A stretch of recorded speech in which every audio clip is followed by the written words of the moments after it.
All right, I'll call the scheduled meeting of the Board of Finance to order, and we will begin with the Pledge of Allegiance, which I do sitting down.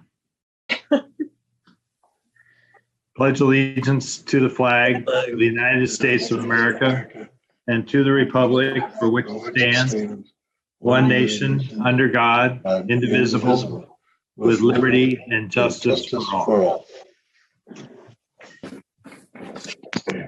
Rob, I want to know about the background of your, are you at the beach or are you just? No, this is, I have about a dozen, these are all pictures I've taken someplace. This is Cape Cod one morning, beautiful. I love beautiful skies. So. Just trying to make us jealous, huh? Not really. All right, first order is the approval of minutes. If anyone had any comments, we'll get them to Karen through Tom or Maria or Amy. But if not, I would be any comments? Be looking for a motion just to accept them as submitted. So moved. Second. All right. Moved and seconded. Rob, for the clerk, can you say the names of the people who've moved and seconded it? Yeah, I should. So I think Kevin moved it. Is that true? Yes. And Linda, did you second? No? I seconded.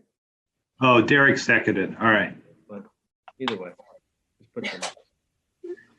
I'm working on my Robert's rules with a lot of good coaching and help, which I appreciate very much. All right, let's move forward. Next item is the Finance Director's Report. Amy? Yeah. So the first item is just a updated listing of the grants and donations. There was one grant and then one donation that was approved at the last Board of Selectmen meeting, so there for your reference. And then moving down to the COVID-19 related update, just a quick update on our tax deferment program and the number of applications that we've received to date. The most recent reporting from our tax collector was on June 8th, and we had 42 applications that have been approved thus far. And we will be looking at deferring about $233,000 in taxes. There's still another 2 applications that are pending, like approved. And just for the group, can you remind us the deferral is then comes due when? How long are we waiting for the money? 3 months. Isn't it? It's not forever. It's 90 days. It's 90-day deferment. Yeah. Okay. Yeah. And then under the FEMA and state reimbursement update, the state of Connecticut, oh my goodness, held an informational session on the COVID relief fund and some of the funds that they're going to provide to each of the towns. The town of Simsbury was approved for federal state relief reimbursement up to $55,800. So this is through the period of June 30th, 2020. They're expecting another allotment for any expenditures in fiscal year 21 from the period July 1 through the end of December. But they're reevaluating the program. They're looking at how much money is going to be left, and then they'll make their determination later on. So that $55,000 is just to support us in our expenditures that we've incurred through the end of June. So in order to obtain this funding, we first have to exhaust all of our federal funding, which includes our FEMA reimbursement. So we have to first submit for our FEMA reimbursement. We will get 75% funded via FEMA for whatever qualifies. And then the 25% that's missing, if you will, not going to be reimbursed by FEMA, we can submit to the state to have those expenditures and any other expenditures that FEMA won't cover be reimbursed with this state funding. So I included the criteria that was covered for the state funding for that $55,000. And as you can see, one of the items is that it says it's not budgeted. So I found this one was a little interesting because when we were going through our budget process, kind of going back and forth as to whether we should take some of our reserve money and put it aside in fiscal year 21 for COVID-related expenditures. But since we had no idea what those expenditures looked like, we didn't do anything. Well, this turned out to be to a great benefit to the town, because part of these stipulations is if a town has done that, they're considering that budgeted and they will not reimburse you for those expenditures. So knock on wood, we got lucky and we can apply for reimbursement for any of the expenditures through the end of December. So I thought that was really interesting. It's a good way to discourage planful behavior in the future, right? That was the interesting part. I didn't think that they would hold that against towns, but they are. In fact, during the call, they said that they would discuss it and look into it further. And today we actually got the final determination that they are going to be considered budgeted and that we cannot apply for reimbursement for the towns that did that. So just a quick update on where we are as far as COVID. This isn't in my report. It's just something I'm going to speak to. I just didn't have the time to get to it to include it in the report. But the last meeting we had was May 13th. I reported expenditures of about $35,000 going to impact our general fund related to COVID expenditures. And then I had given you an estimate of about $48,000 estimate through the end of the year. So as of June 12th, we're at $44,755. So this is an increase of almost $10,000, $9,700 that we've spent in the last month for COVID expenditures. So we're pretty much right on track for that $48,000 estimate. So assuming that we'll get some FEMA reimbursement related to that, and then we can apply for the state funding for the remainder. Amy, going forward, is it possible to get a detailed list of what those expenditures are in future reports?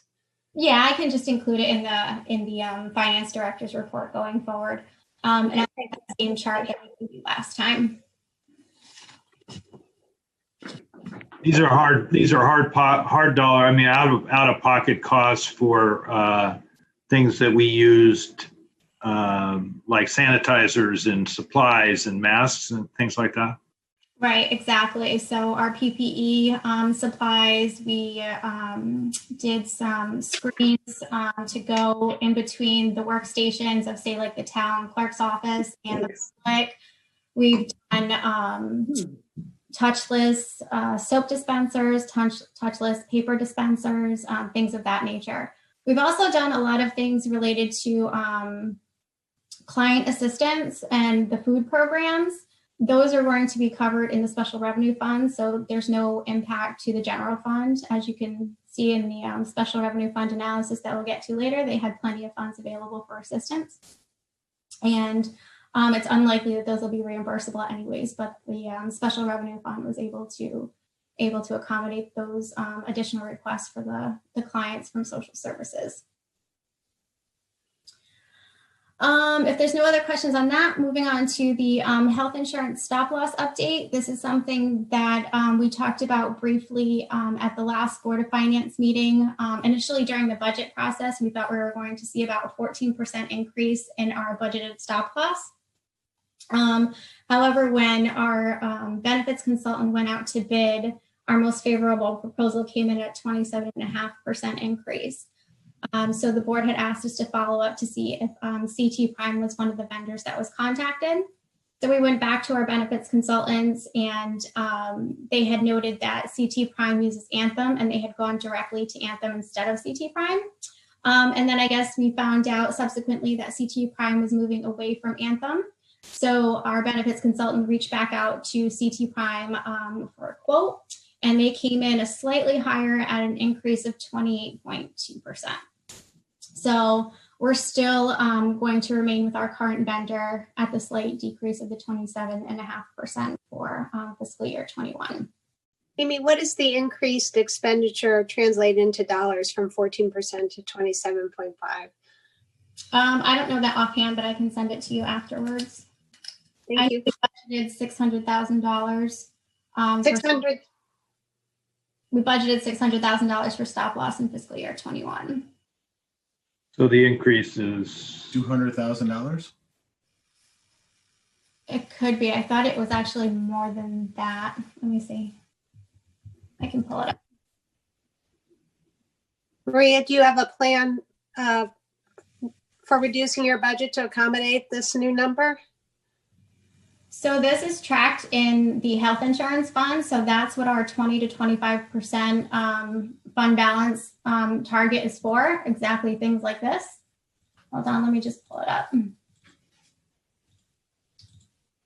Nice having two computers to just work off of.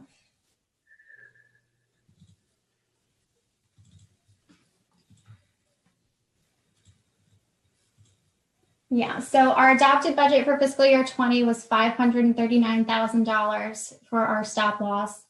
And I believe it came in under that. So it'd be slightly less than that. And then the projected for fiscal year 21 is $601,000. So definitely a substantial increase. How did we get that so wrong? At the time when our benefits consultant gave us our budgetary estimates, they told us that the market was doing 14%. And even then we thought that was high. So I had actually done some research and Googling and on the internet, and it was around 14%. What happened between the time that the market was at the 14% to the 27.5%, I don't know. I'd have to ask our benefits consultants. I don't know if it's something that the market was doing or if it's just our particular health insurance claims, because they look at your particular history in order to determine what your percentage is going to be. And we did receive, I believe it was at least 5 responses back.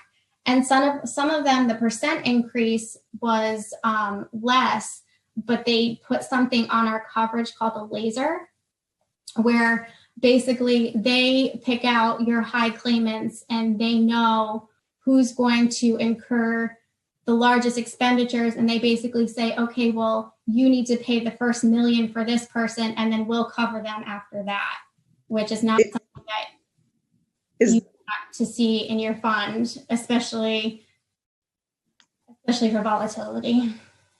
So that word was actually, I was trying to figure out what that meant, that their stop loss provisions include no new lasers on renewal. I was like, what? Mm-hmm. Yeah. So those are high cost cases. Right. So people that are actually in our program right now that are high cost that we're paying against, they're basically saying, no, you can pay the first $1 million, for example, and we'll cover anything after that. So we're basically saying to ourselves, yep, $1 million is going to go towards this person when we could just pay, a high premium. Aren't we self-insuring for this? And this is to stop, it's a stop loss to stop the large incidents, the rare disease, high cost coverage? Right. So Maria could probably speak to the specifics of stop loss. She has way more experience with it than I do. But it's for our large claimants where I think it's over $250,000 where we're covered. So that we don't have the high volatility in our claims year over year. So it's an additional coverage, even though we are self-insured. Otherwise, if we didn't have this coverage, then, if somebody incurs, $1 million on their own for one claim, one procedure, we would have to pay that out of pocket. Whereas now, $250,000 and then the rest is covered. That seems to sort of eliminate the whole point of stop loss insurance. I mean, I don't quite get that. That's bizarre. I mean, you're buying coverage for claims that are 250,000 or more, and then they're telling you, but you have to pay the first $1 million. It makes no sense. Right, based on our experience. But they're only charging us 600,000. So, from an insurance business model, you can't. That doesn't support $600,000. Doesn't support very many claims. So. Yeah. Right. So. I don't know the science behind it. When we have our benefits come out to present to you all, it would be a very interesting discussion for them to fill us all in on. I don't know how they determine the stop loss rates, the stop loss levels, other than looking at our history. Well, I think we need to know a little more about this. I don't think anybody's recommending we go naked on this risk by any stretch, but sounds like we've canvass the market and this is what we have to pay, right? Right. I don't like it, but I think I'd certainly like to Linda's point, I'd like to have a better understanding of the buckets of risks that remain even after we pay the $600,000. So maybe for a future meeting. Yeah, I think the benefits consultants are actually supposed to come out, and is it August or September to one of the meetings. So I can make sure that they address that during their meeting. All right. Yeah, they'll be at the August meeting, of course. Oh, thank you. No, they'll, yeah. The meeting we usually cancel, they'll be at that one. Oh, okay, good.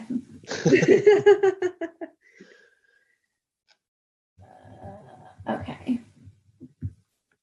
And then onto the cafeteria fund. This is something that was discussed during my COVID update in my finance director's report last time. And the you all wanted a little bit more background on the $90,000 loss of the fund. And I just wasn't familiar enough with the fund to speak to it. So I was able to go back, and I knew there were certain things in place related to grants and things of that nature that kind of tied our hands, so to speak. So I was able to get the updated information on that. So just as a refresher, the fund is expected to see about a $90,000 loss through the end of 6/30.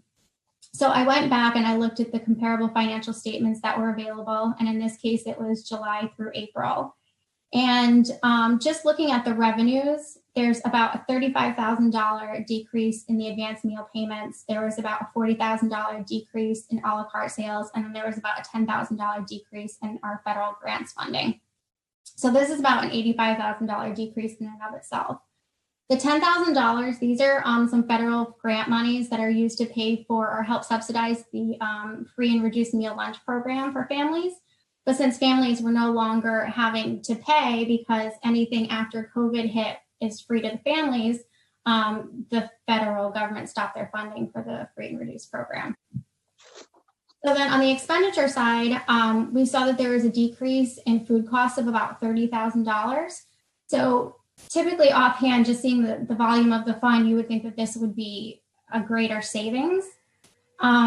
But unfortunately, the program comes with some federal and state requirements. And part of the federal requirements is that we purchase a certain amount of food using our federal dollars. So even if we're not using the food, we still have to purchase the food. So that's something that happened here, is where we had to purchase, we purchased a bunch of frozen food and canned food that we had to with the federal money, so that we didn't jeopardize our federal money for the next school year.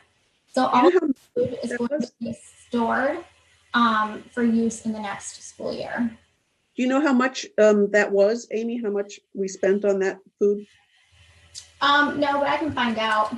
I have the FEMA related, I keep calling it FEMA, the COVID related expenditures for the food as well, to do a comparison. I can do that for either after this meeting, I can shoot you an email, or for the next meeting, I can prepare that.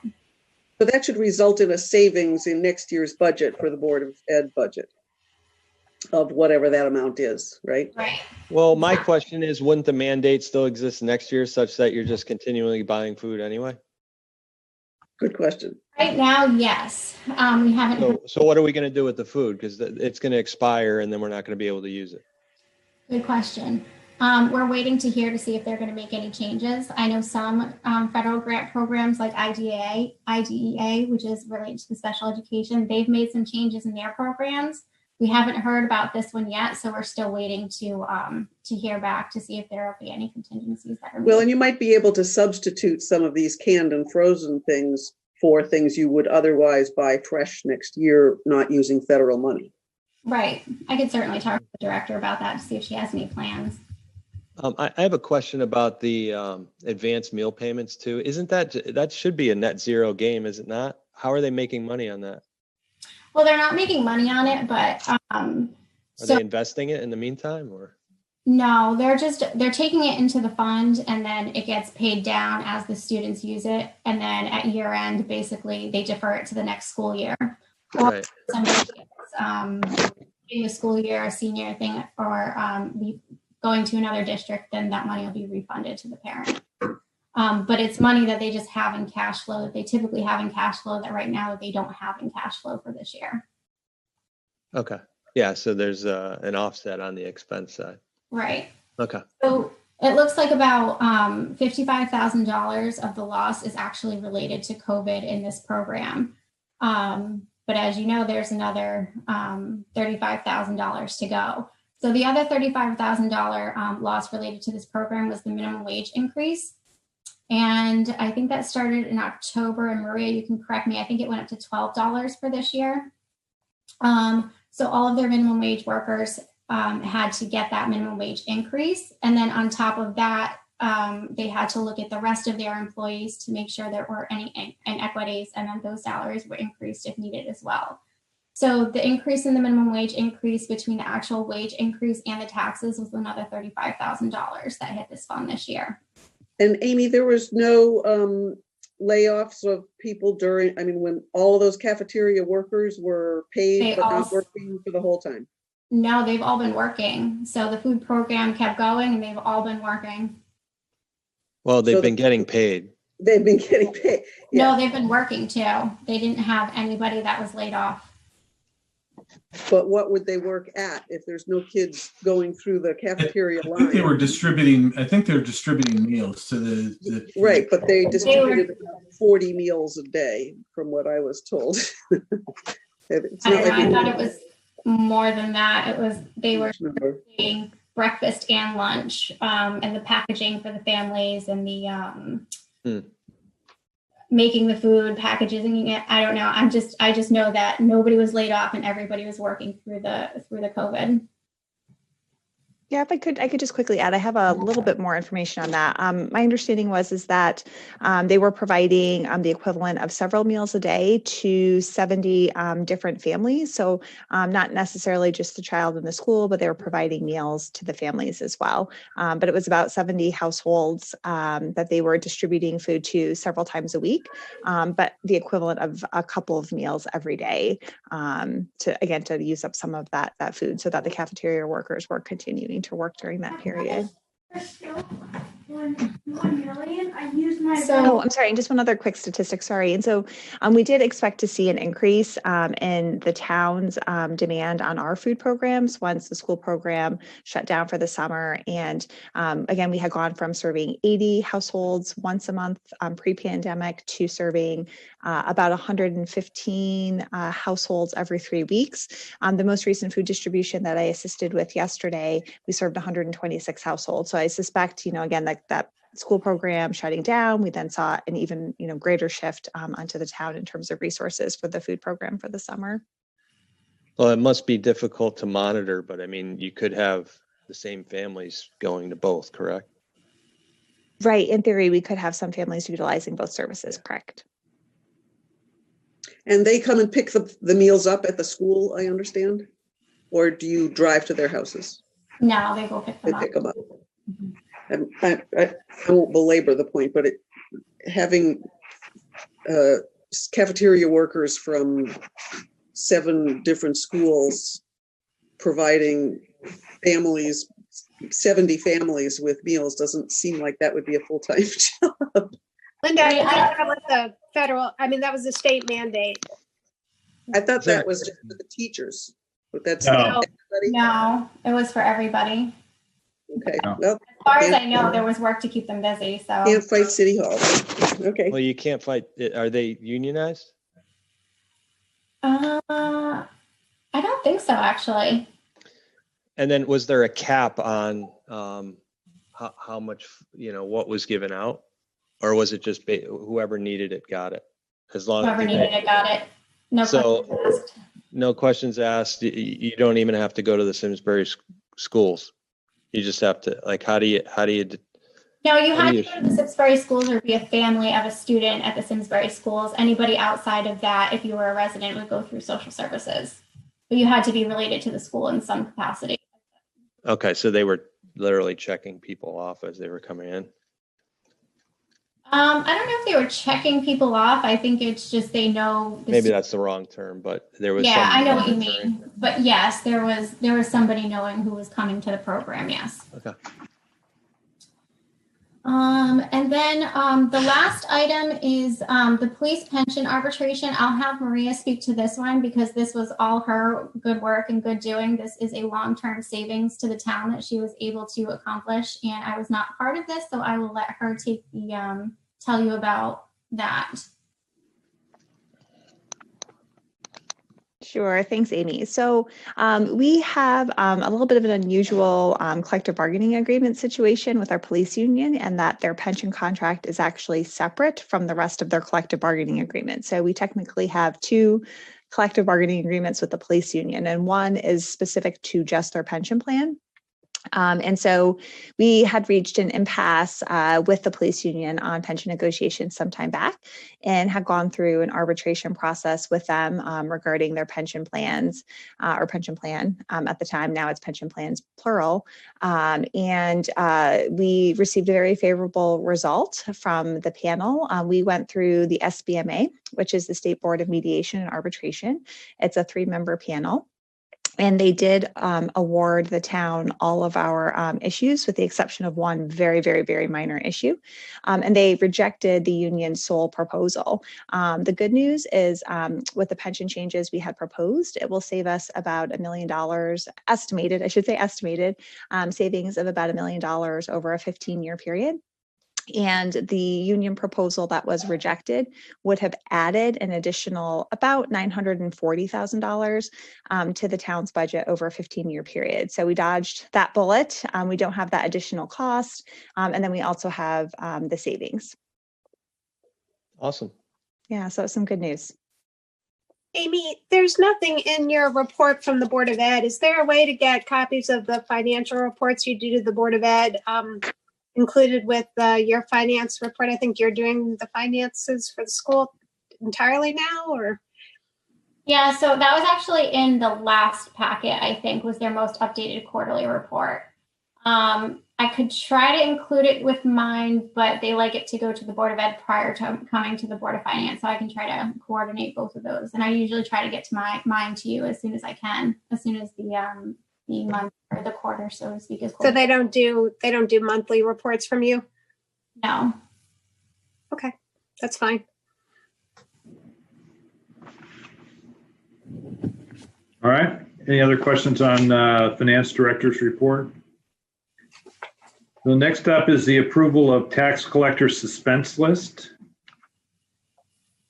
Yep. So this is something that you all have to approve each year for Colleen. It's all of the taxes that are deemed basically uncollectible, and they get to move into a suspense status. I have a question. So we get this all the time, and no problem approving it.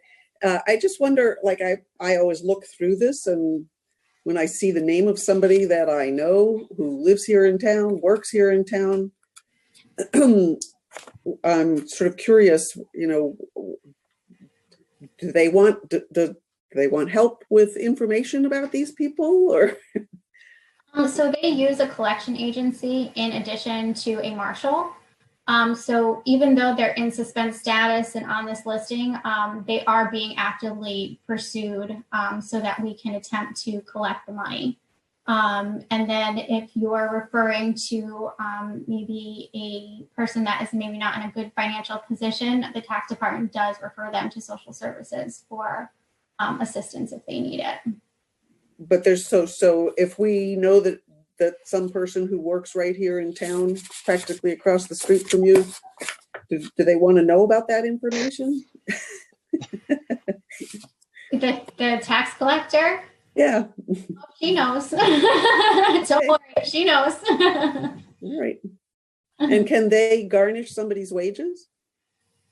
We do not have the ability to garnish wages, no. The only thing that we can do for a business is basically take their equipment. No, but it's for a person. A person, no, we don't have any recourse. So what leverage do we have to get them to pay? The tax sales, which we just recently started doing.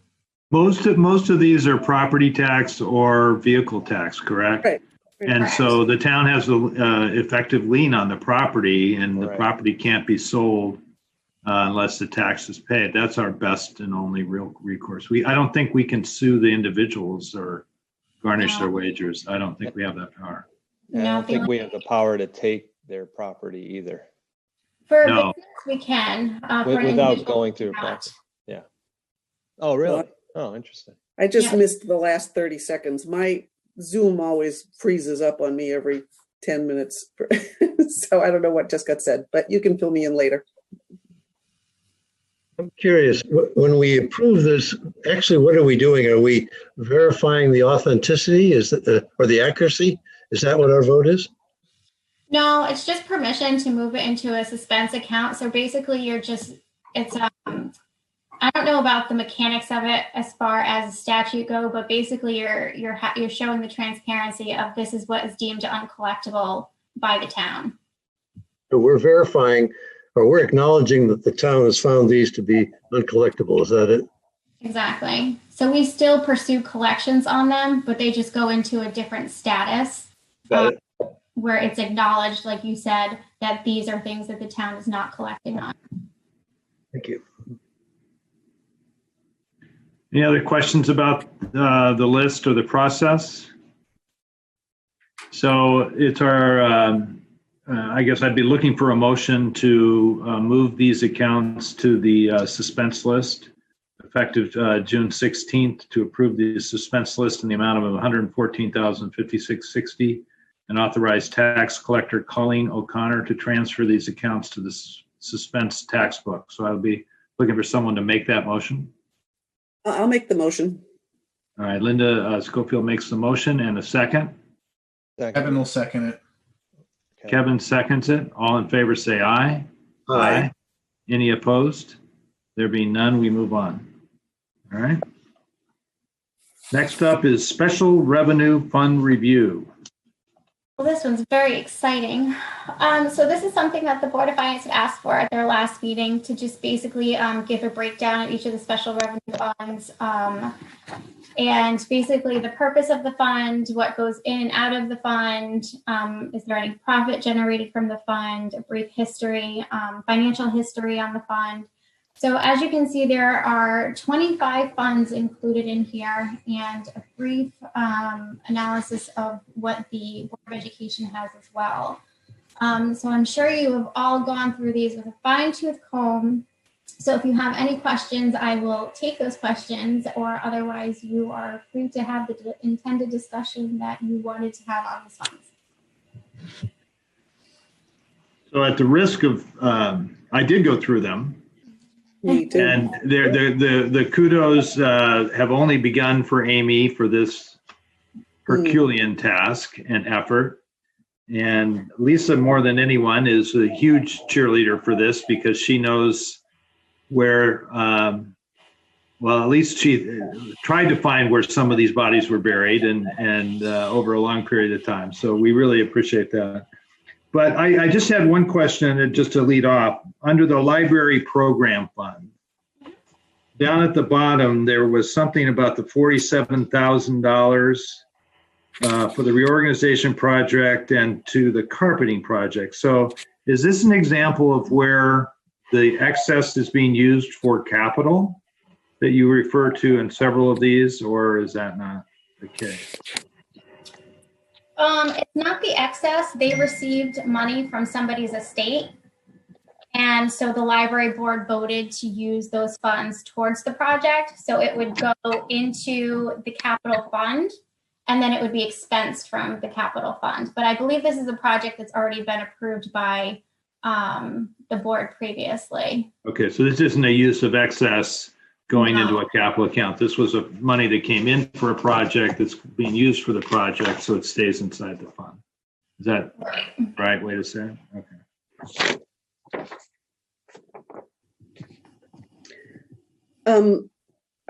I have a bunch of questions on different funds, but I wanted to just, before I get to the individual funds, kind of put a framework to the whole topic, because to me, I think we just need to have a kind of guiding philosophy about when something should be in a separate special revenue fund versus when it should be in a general fund. And so I think when there's a town service being provided and a fee being paid for that service, that should never go, that's my belief, should never go into a special fund.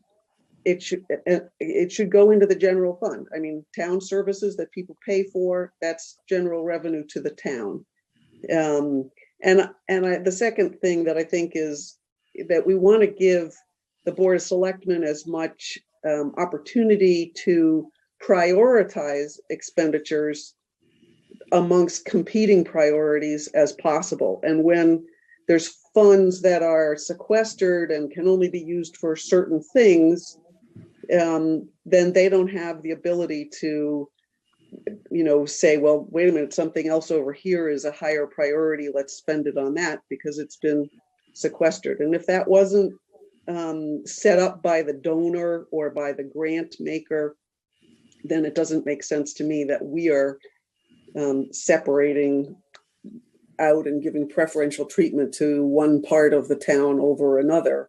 That those priorities ought to be made as the Board of Selectmen considers the whole budget.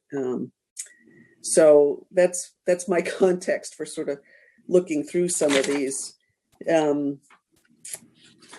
So maybe what we should do is just go one by one, and as people other than myself have comments. We just talked about the library board. That was the first one. The next one is the Police Community Services Fund.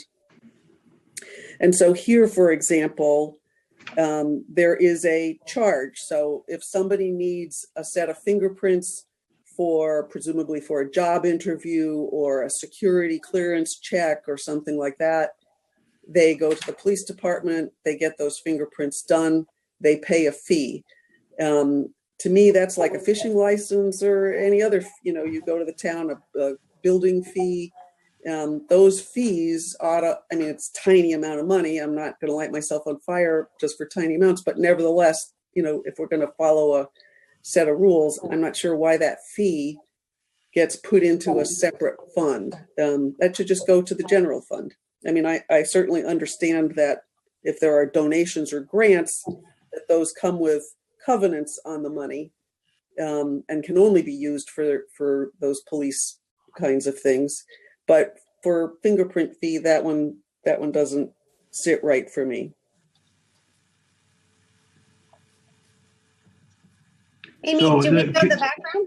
Sorry, go ahead. Yeah, no, I was just going to say, I just want to not challenge, but understand your framework, Linda. So if it makes sense because of the grants and donations to have a police community services fund, you would still suggest that for those funds, they could be in a special fund, but that some of the operations, the mere fact of charging a fee for fingerprinting wouldn't go into that,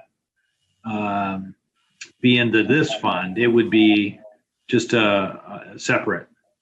So we would still have the fund, but because of the grants and donations, it sometimes come with strings attached. Right, exactly. Yeah, I'm assuming that that's the case, that the donations and grants are specifically for, like distracted driving enforcement or police cadet programs, that those are specific donations to those specific programs. We can't violate that. But when somebody's just paying a fee for fingerprinting, I don't know why that gets earmarked for something as opposed to letting the Board of Selectmen decide where that fee should go. Okay. So I was just going to say there are probably other examples that have bigger dollar amounts that. Yes.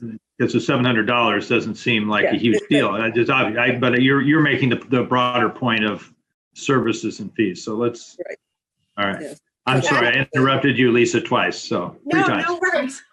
I just one of the reasons I had asked, first of all, Amy, yes, I'm sorry you're not eligible for Hometown Hero, but I would absolutely nominate you for this. The amount of work that it took to do this is phenomenal. It required going into archives, looking at minutes, looking at old audit reports, looking at the amount of work that went into this. I know the public may not see the amount of work that took, but I know for a fact that this must have taken hours, and you presented with such clarity, and I'm so grateful to you. So let me start there.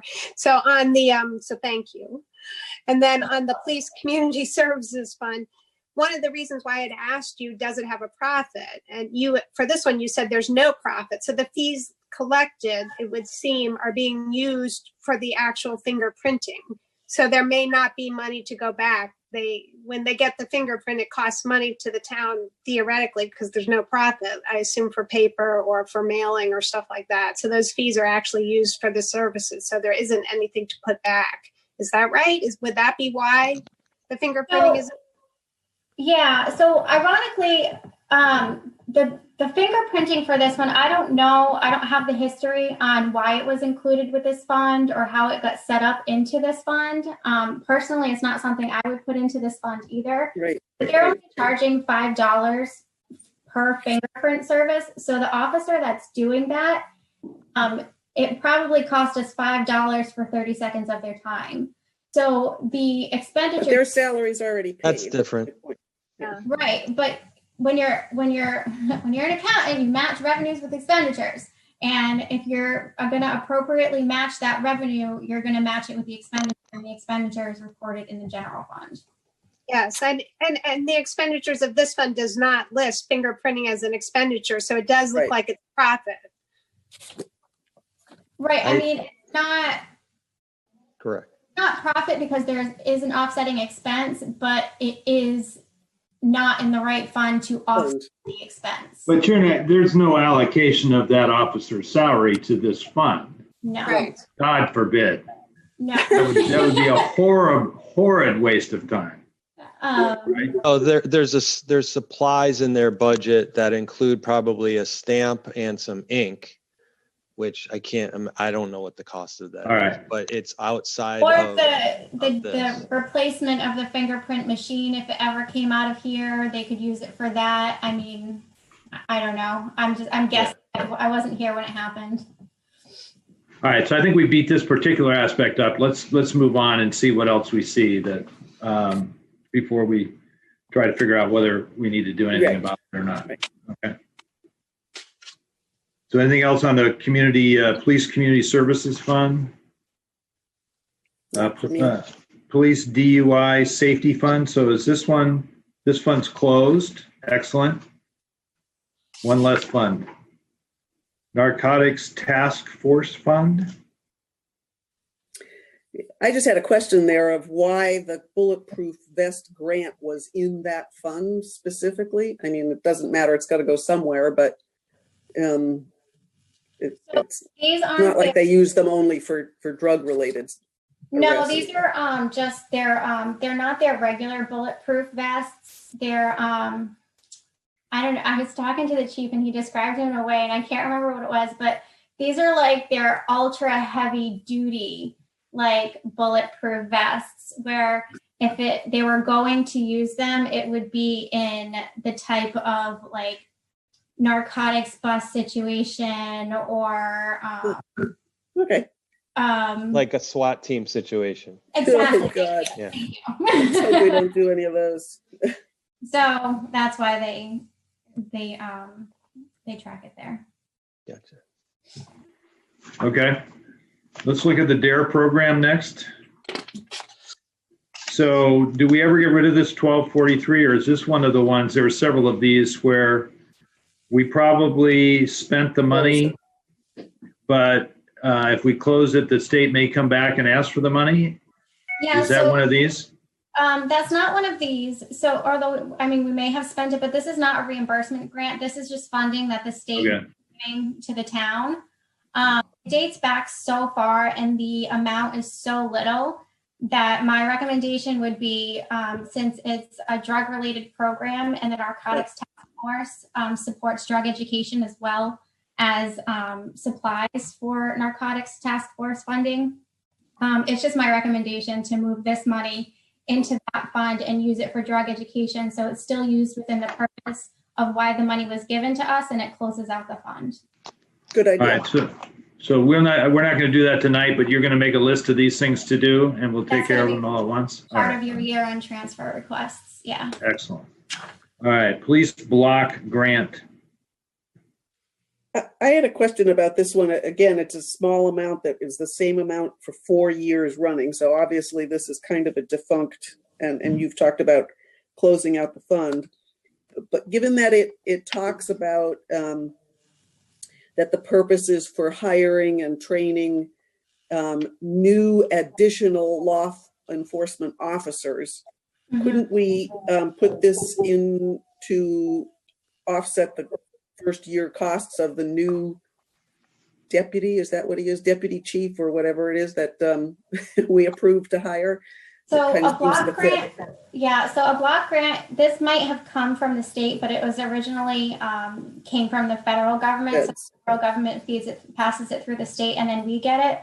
So with federal government money, you just have to be so careful. So yes, we can use that to have some savings, but I would like to reach out to OPM first to make sure that they're supportive of that before we do it. Just Yeah, sure. Yeah. But I mean, since it seemed so specific that it couldn't be for a replacement person, it had to be for a brand new position. And here we have this brand new position, like, hey, Right. perfect. It would be nice to just use it and close it out. Yes. Yeah. Looks like it can be used for overtime too, which would be great. Oh, I missed that. Yeah. All right, police vehicles. Nothing. Yeah. So we're using this the way we intended, right? Looks like it. Okay. And then police private duty fund. This is the one that I had the most sort of shock with was, the substantial growth in that fund every year. And it appears that the policy was that once you've used the fund to pay for the officers who provided these services, then the excess was supposed to be returned to the general fund, and it never was, is my guess. Oh, sorry.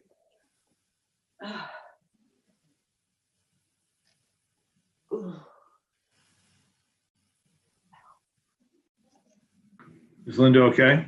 I don't know. Have a cramp, that's all. Oh, okay. Been there and had that. Yeah, God, sorry. Oh, I've been getting these terrible cramps in my leg. Quite Oh. painful. Okay, sorry, a little drama for you. Anyway, other thoughts on that fund? Poor Linda. Sorry. So I do have a question. So there's like the background on it that you found, Amy, it looks like it is supposed to be returned, but our practice has been not to.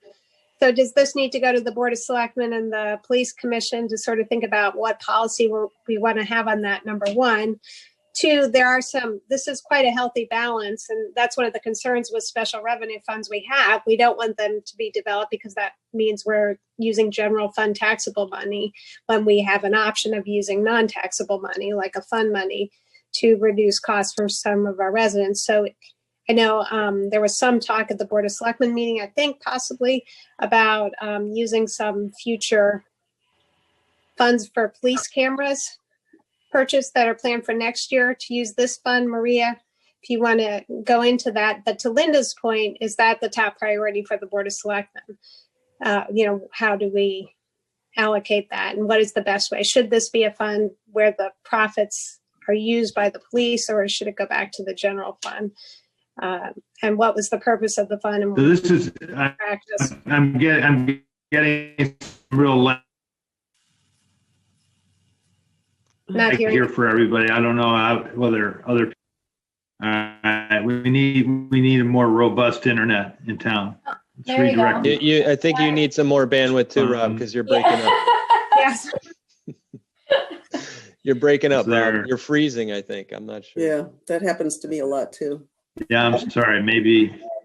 All right, it's better now. Is it better now for everybody? Yeah. I see your Yeah. lips moving. now, Okay, yes. all right. So you missed my best thing is we're going to redirect it, more bandwidth in town.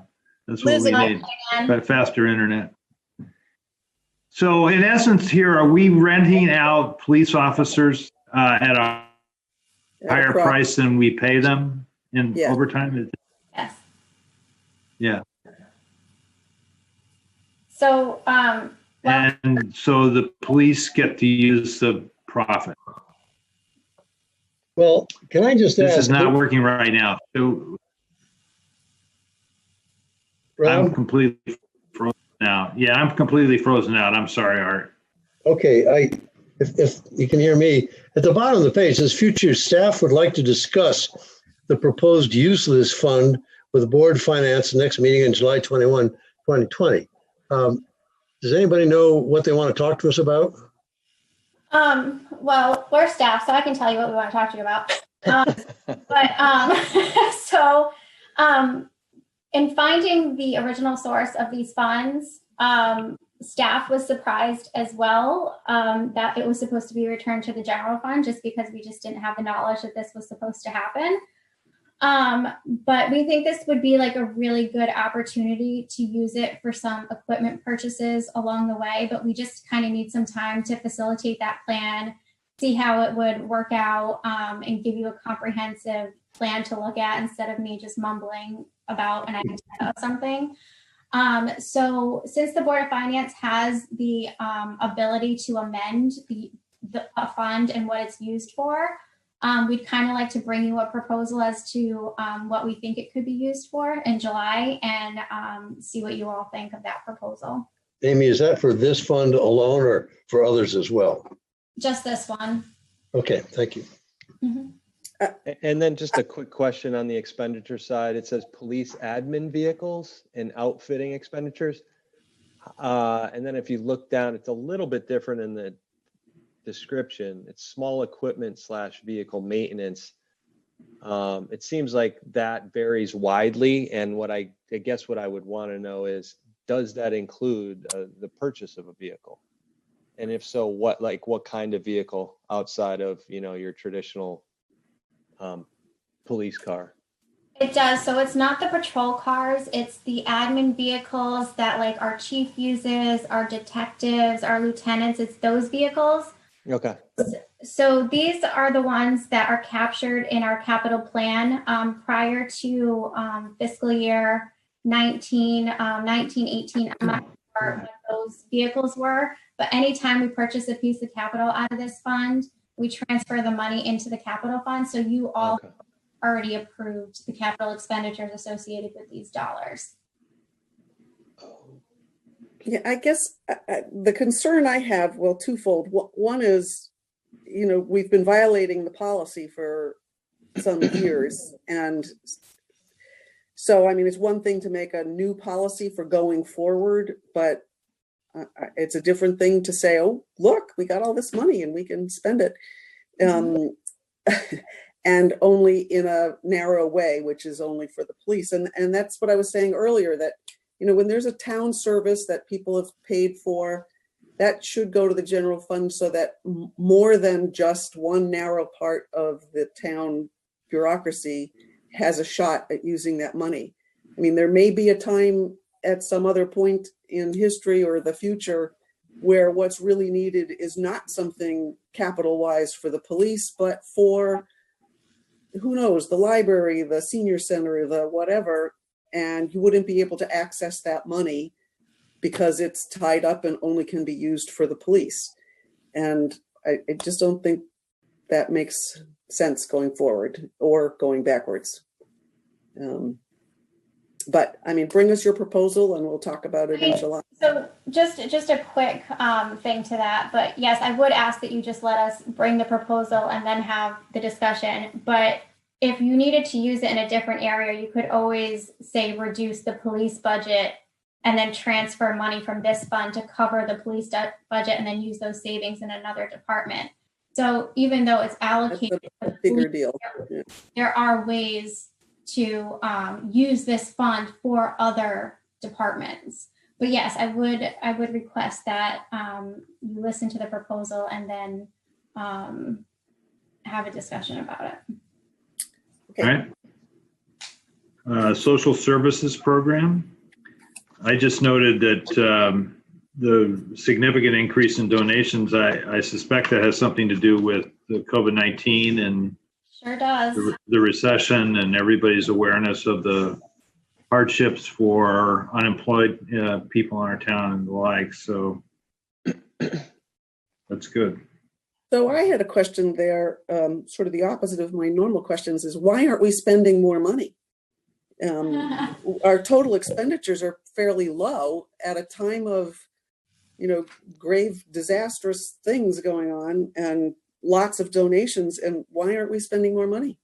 So this is a conversation that I've had with Kristen, the Director of Social Services, and asking her, if there are future plans for the funds, are there other ways to use them? But Social Services actually receives so much funding that she kind of struggles to find ways to use all of the funding.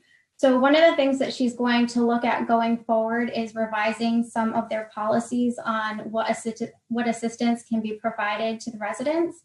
So, when funding was scarce, they had a policy that you could only help a resident with their rent, say 2 times a year.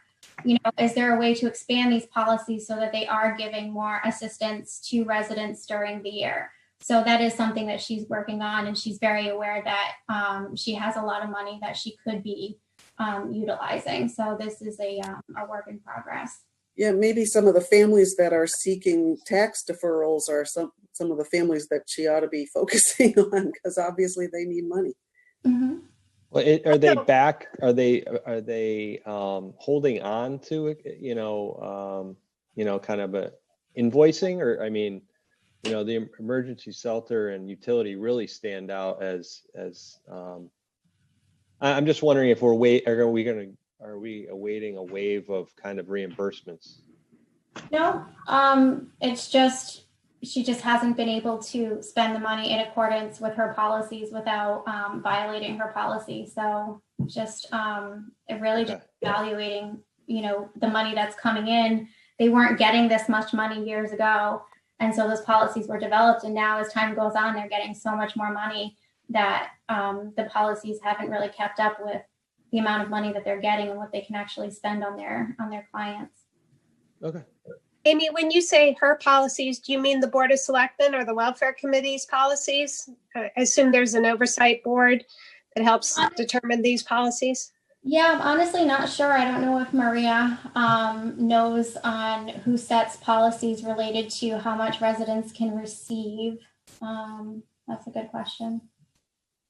Yeah, I would say most likely it's probably the Board of Selectmen. We'd have to go back and do a little bit of research on that and confer with Bob. Generally, whenever we're doing policy update, we run it through him to see, would it be a Board of Finance, Board of Selectmen? Is it a departmental procedure? So we'll have to research that a little bit. There was a welfare committee. I'm not sure if that still exists under the new charter, but you might want to look and see if that. And that you have Board of Selectmen liaisons to it, but it rarely meets. Because there hasn't been a review of these policies in probably at least a decade since I've been on the board.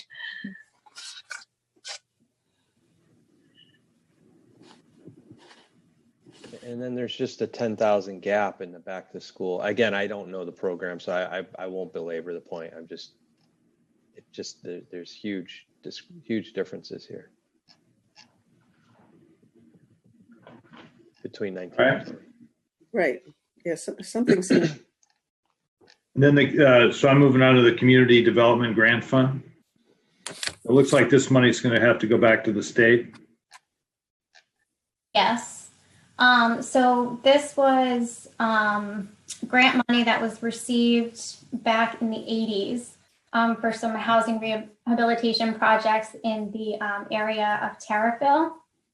And I couldn't find all of the properties that were helped. I was able to find a couple of them, and then the remaining properties I was able to find based on the owner's name, but I didn't want to disclose that. So I think I found about 6 properties in total. But anyways, these were interest-free deferred loans that residents were able to use if they lived in the section of Terriffill. And they could use these loans from the town to rehab their property. It's interest-free loan, and they did not have to pay it back unless the property was sold or the owner passed away. So from what I know, we have one loan that's left in the amount of, I think it was $19,000 that we're still waiting on repayment. And then the rest of them have been repaid. So the state recently reached out looking for money just like this as to what the towns were holding. So I'm assuming since they're reaching out that they'll be requesting these funds back at a point in time. That's really So all. this money that's in here is stuff that's already been repaid? Right. So you didn't show us the balance sheets, but since the money is segregated, there's cash equaling the fund balance somewhere? Right. Okay. Mhm. All right. So we're not gonna be able to use that money, rightly so. Then Town Aid Road. Hope we sort of understand how this works. We Yeah, get the my only grant. question was why there's such a large and growing ending balance in here. Are we not using it? Or is it being replenished at larger and larger amounts each? And I just was wondering why that balance is growing. No, the amount that it's funded is pretty consistent every year. I don't know the history and how it was used in the past or what the fund balance level was intended to be. But I know that we started looking at it during the fiscal year 20 budget process to see what we could use the money for capital that was needed and what fit the grant requirements. So we were able to use some of those funds, $343,000 for that. As far as the fund balance, I know we want to get it down. As to what level, I'm not sure if Maria had a target in sight. Or actually this was something I did during budget in the out year. So I put our capital plan into a budget for the out years to see how much the fund would be spent down each year based on our capital plan. So there are future uses that we're expected to have for this fund. Let me just see if I can pull that up to see where it goes down to. Yeah, it looks like the revenue side is pretty consistent, but the Yeah. expenditure, 360 about, the yeah. expenditures can be lumpy, it looks like. So you probably want to have enough of a quote unquote reserve. So traditionally, this fund was $360 a year we get from the state. And past years and past directors of finance used this for small capital purchases for public works only. And that helped eliminate some of the capital crunch that Maria has identified. This past year, Maria used some of this for paving expenses. So that will contribute to the capital crunch. So when you make that switch, that's sort of a policy call. But if we switch, in the past, it has always been used for equipment. Now, sometimes they don't purchase in 1 year because the piece of equipment they want to purchase is $500,000, and they have to wait a second year to accumulate the funds. So that's why it has been held in that. But to switch it to payment, that enabled Maria not to bond as much in the last budget cycle as we traditionally have done. But in doing so, it has limited her ability to purchase small capital in the out years. Yeah, so it looks like in the out years, so for next year, our expenditures are going to be about $572,000. Another year is going to be $578,000. So I think between like the capital and the small purchases, that there are years that it will eat into that fund balance. Okay. Okay. Preservation of Historic Documents Fund. This is another one of those small amounts, but it seems to be growing. So I'm wondering, like, have we exhausted all the old documents and they're all preserved now and we can't find things to spend this money on, or what? No, this I think is more just a time management thing in the town clerk's office. There's plenty of documents that need the preservation. It's just the staff time in order to do it. So she spends it down as she can accommodate microfilming and doing the updated binders and things of that nature. But it's just a matter of, if we had somebody to work on it exclusively, we could probably spend the money, but she just doesn't have the staff capacity to use it all at once and get it all done. And also sometimes they choose not to spend it down and to save it up for a capital purchase like shelving and storage.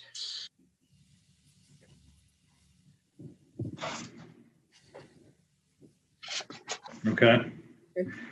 And sort of the same thing for the town clerk LoSiP fund. Remember we did the vault shelving and carpeting last 2 years.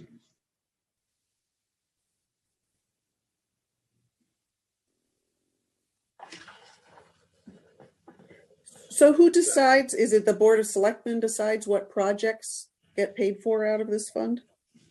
We approved this, didn't we? I think we did. Yeah. So it'll go to the Board of Selectmen and then it goes to the Board of Finance. To us. All right, great. Yeah, it did come to us, I think. I recall. Yeah, I know I see LoSiP every year, but I always thought that was for roads or forgetting. There is a, Mhm. yes, but that one is accounted for in the general fund and it doesn't have a separate fund, the roads one. I'm not sure why. Amy, what is the thinking on the two separate ways to account for LoSiP? So the LoSiP fund for the town clerk is required to go in its own fund per state mandates. And then the LoSiP money that is currently being utilized for paving is recorded in the capital projects fund because that's where the expenditures for the paving are being incurred. So to match your revenues with your expenditures, it goes into the same fund. So is that, originally that used to be in our operating budget and then we would transfer it to the capital fund so that it would show as a base capital expenditure because it's the same amount every year, 165. Is that still operating transferred to the fund? I haven't seen it be in operating. It used to be in CNR. Yes, CNR, which Yeah. was our CNR fund was part of our operating budget. That's the 416 every year, plus the 165 every year. So yeah, the 165 was in the CNR fund, and then the paving expenditures up till that amount were recorded in that fund, and then anything beyond that amount was recorded in the capital projects fund. Yeah, no, I know, but we always tied the CNR funds to the operating budget, so they reflected in the Board of Selectmen budgets. Yep, it still is. Okay, that's my question.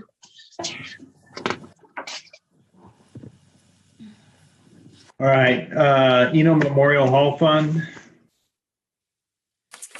So I remember when this painting was sold. It was an interesting situation.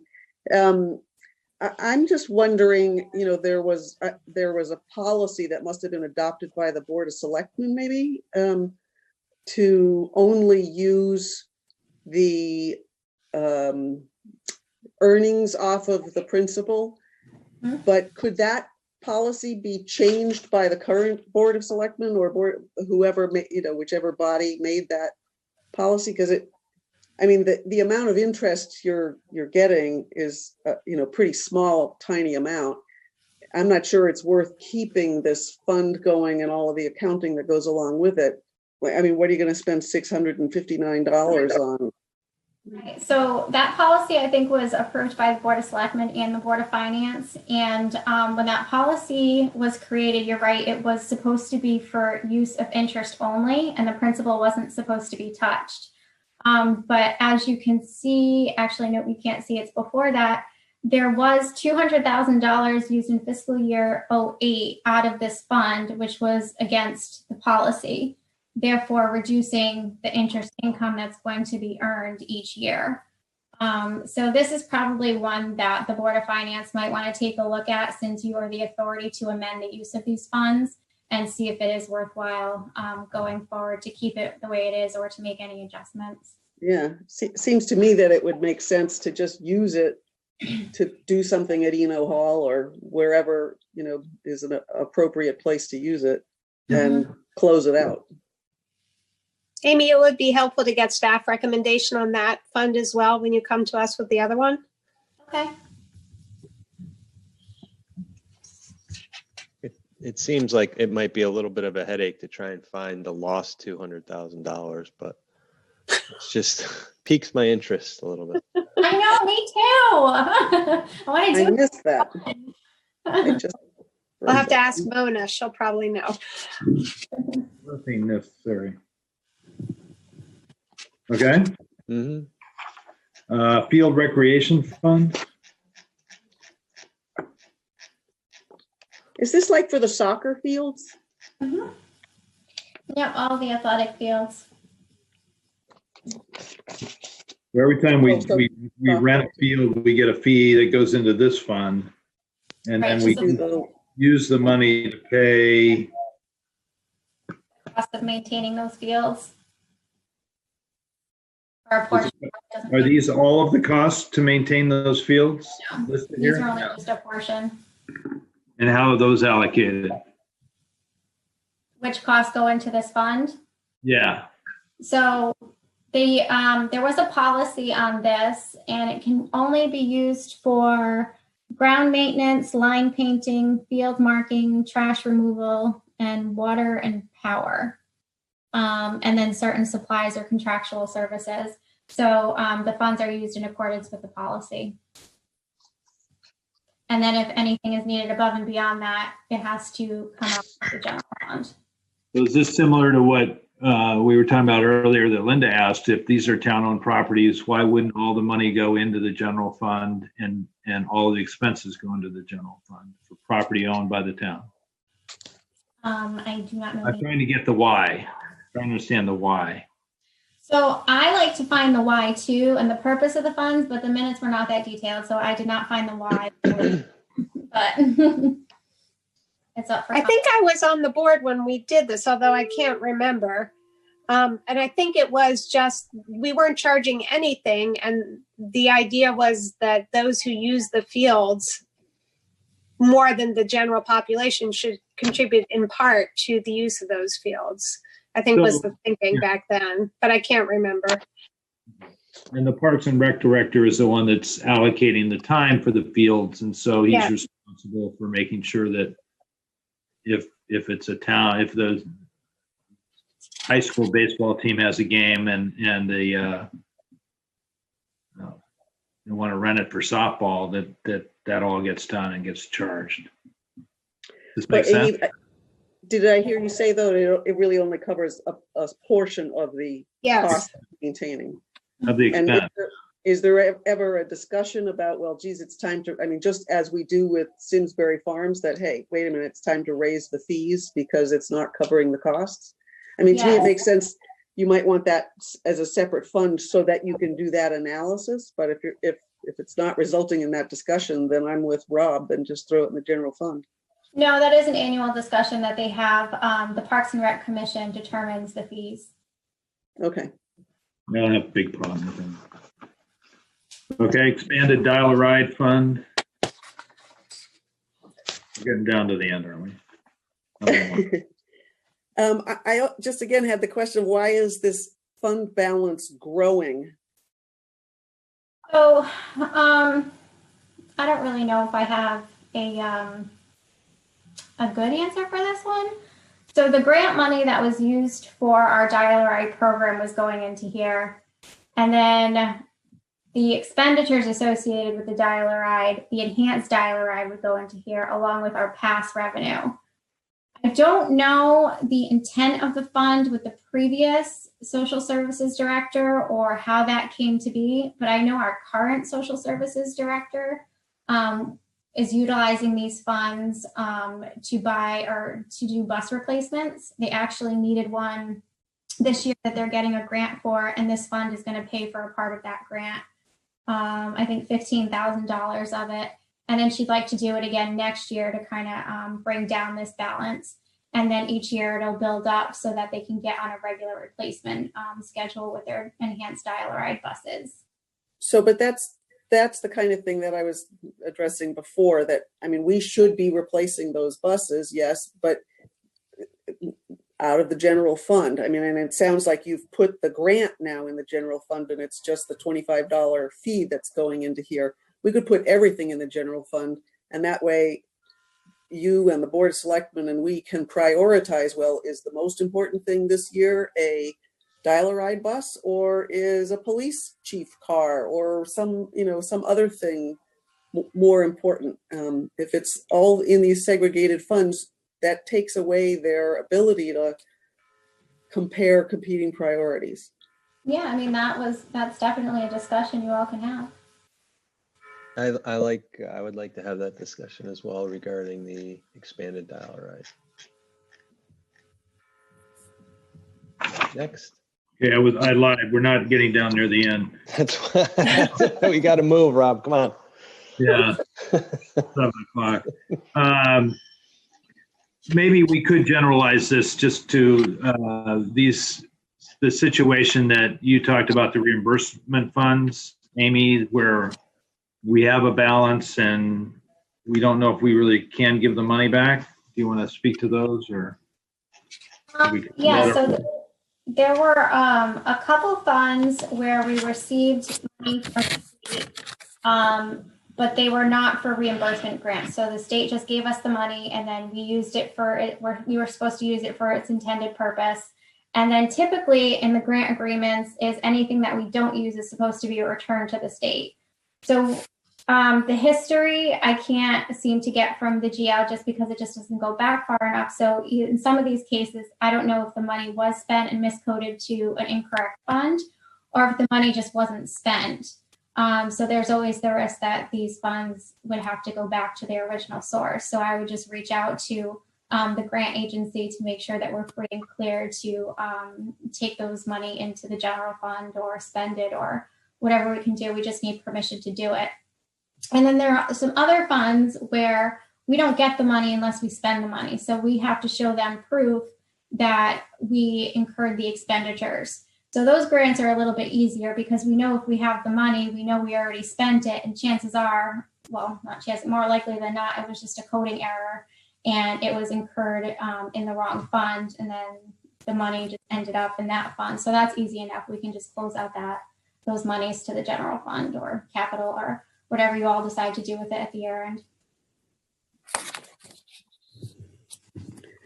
There's only one other fund that I would make a comment on, Please. and that's the triathlon fund, which I actually started that triathlon. And it has, produce a profit each year, and that goes into this special fund. At the time that I started it, I was not on the Board of Finance, and so I didn't know how any of this stuff worked. And the town graciously said, "Oh, we'll help you with this, and you can leave the money in the town and use it for something related to the race course." And so we did actually put signs on the bike path. That's where we got the money to do that, interpretive signs on the bike path. But I see still money that's left over, and it will grow each year. And I'm not on that committee anymore. Other people have blessedly taken it over. And I'm not sure that they even realize this money can be used. So I would just suggest that somebody needs to reach out, and it should be Tom Taberski because he works with the folks who do this, and create a policy, because to my knowledge, there's nothing written that says how this money would be used. And there should be something, nothing I ever saw that dictates, what it could be used for. And so that's my sense. The entry fees would obviously offset the majority of. Right, for sure. This is just the profits. Right, but then the donations, those would have to be used, I assume, for the triathlon. So when somebody makes a donation to something and they're making it to that specific cause, we can't change their intent. We can't legally take their money and use it for something else. Right. We go back and determine how much of this money is for the race fees and how much came in from donations before we could decide how much could be utilized. Yeah, so I would just use a different word. None of it is donations, it's sponsorships. Oh, okay. That is definitely different. Yeah. So really, I mean, it occurs to me that there are like 3 or 4 of these small funds that are being run by the Parks and Rec Department. And we still have the lingering golf course special, the Simsbury Farms fund. I don't feel like we've even come close to addressing yet. But it seems to me that having all of these things separate and yet run by the Parks and Rec Department is we really need to figure out between the Board of Selectmen, the staff, and the Board of Finance how to have a comprehensive Parks and Rec program that is funded appropriately for the benefit it provides the town, and that there aren't, I don't see any benefit in these little funds that collect money, sponsorships or otherwise. It just seems like an accounting nightmare and doesn't give the focus to how we should be spending the money overall. I don't mean to kick the can down the road, but I think that separate funds like this is not helping the problem. I think it's exacerbating the problem. Well, I think there's some value to having, this particular fund I can speak to, because at the beginning of each year, they need some working capital. And so they only, they used some of this money as working capital, but then they end up most years with a profit. And it gives you the chance to do some accounting. One year they lost money, and that should be a red flag. Okay, do we continue this triathlon or not? If we're going to be losing money, then it's time to ditch the event.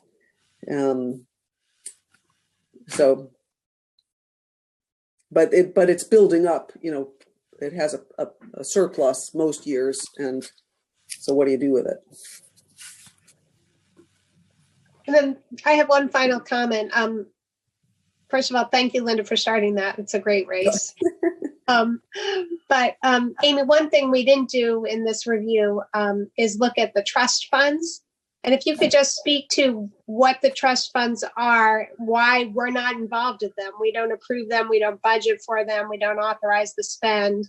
And I know you're going to be doing a review later on, and I'd asked for a summary of that review when it's completed. I didn't know if other members of the board wanted that, just to sort of get a sense of what we're spending. There's a lot of, I know, Maria, you're going to be spending some money out of, I think, the Ellsworth Trust for the beautification of Simsbury streets for the 350th. And I don't think that requires Board of Selectmen or Board of Finance approval because it's a trust and the trustees approve it. But Amy, could you just speak to those so that the public knows that there is also this money that's sort of off budget, off our approval table? Yeah, sure. So we have four major trusts that are under the Belden Trust Funds, and those are our major pockets of trust money.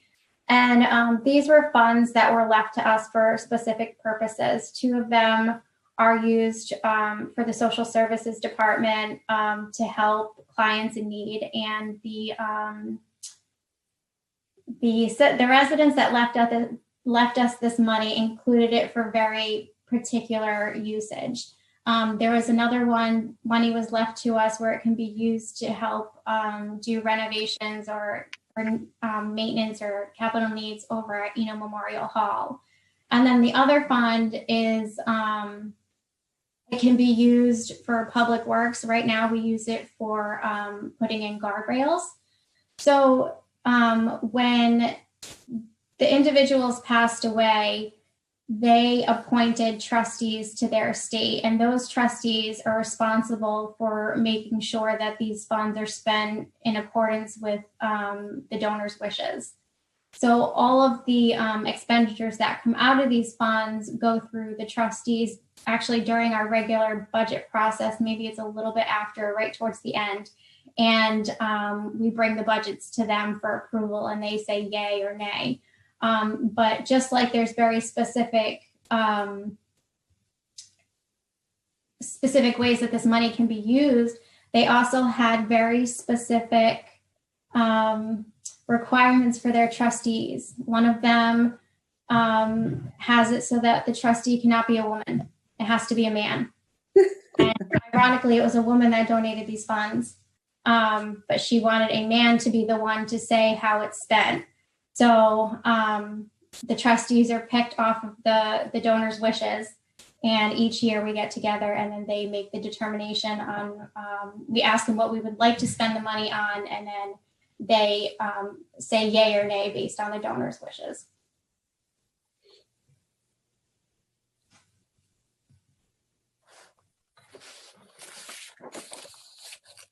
Okay. I have a quick question. Is the 350th taking place, and when is that supposed to happen?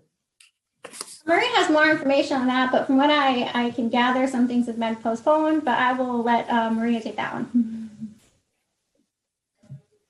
Thanks, Amy. Yeah, unfortunately, a lot of the events we've needed to postpone actually until next year because of the pandemic and limitations on gathering sizes. Mhm. There are some smaller things that are still occurring. There's like a sidewalk, chart, sidewalk chalk art project going on at the moment. And there was a painting that was recently acquired for the 350th. So there will be some smaller things continuing to happen. But again, all of the big events for the most part at this point have been postponed until next year. Again, hoping that we'll be able to do them at that time. Okay, thank you. You're welcome. All right, let's move ahead. So in terms of action items, there will be some more to come from Amy, right? Things that we'll want to do relative to weeding through this and other questions, but excellent base from which to move forward. So the next item is the Retirement Plan Subcommittee Quarterly Update Oral Report. So Amy, do you want me to cover both the update and then the recommendation from the subcommittee, or did you? Yeah, that would be perfect. Okay. All right. Well, I'll make this really brief since it's 7/12. We had an update from Fiduciary on the first quarter's numbers. I think the S&P was down 19.6%. The pension funds were down about 14.2, 14.4%. That was as of the end of March. But as everybody knows, happy days are here again. I think as of today, the S&P is probably down about 2%. So I would assume that we would be down close to our percentage. No really other updates from a market perspective. I think most of everybody was there except for Linda. And then the submission. So we went through. Let's see. I have some notes. I guess part of the Board of Finance's fiduciary responsibilities is to review the investments, the administrative fees, and the investment expenses associated with the deferred, the DC plans. And as such, the subcommittee recommended that we participate in an RFQ to review the defined contribution plans. What the RFQ came out and discovered was that we were sitting on a Mass Mutual plan that was a legacy plan. It had limited investment options, and then it had above average expense fees associated with investments and administrative expenses. I think we ended up having 8 vendors, and Maria, Amy, and Eric really did an unbelievable job. They narrowed it down to 3 vendors to replace the record keeper, Voya, Mass Mutual, and ICMA. I think our goal through the RFP was really to increase the investment options, decrease the fees for the participants, and then provide greater access to the participants for tools, advice, and resources. All 3 of them really hit all 3 of those objectives. At the end of the day, after further due diligence and reference checks by Maria and Amy and Eric, Mass Mutual's fund expenses were about $100,000. The new proposed fee structure for Mass Mutual was about $40,000. So if we change the plan that they had over to a new plan by Mass Mutual, it would have reduced our expenses by about $60,000. Voya, our savings would have been about $54,000, and then ICMA, the savings were about $80,000. So pretty big adjustment in fees and expenses for the participants. I think we spent, Amy, was it about $10,000 for the RFQ? Yep. So I think it was money well worth it. The only real big negative that really comes out of changing the record keeper is I think 27% of the participants are participating in the stable value fund. So the stable value fund is paying above market rate, so it's paying 4%. Part of the reason the fees were so expensive in the legacy plan with Mass Mutual is primarily due with the stable value fund paying above the market rates.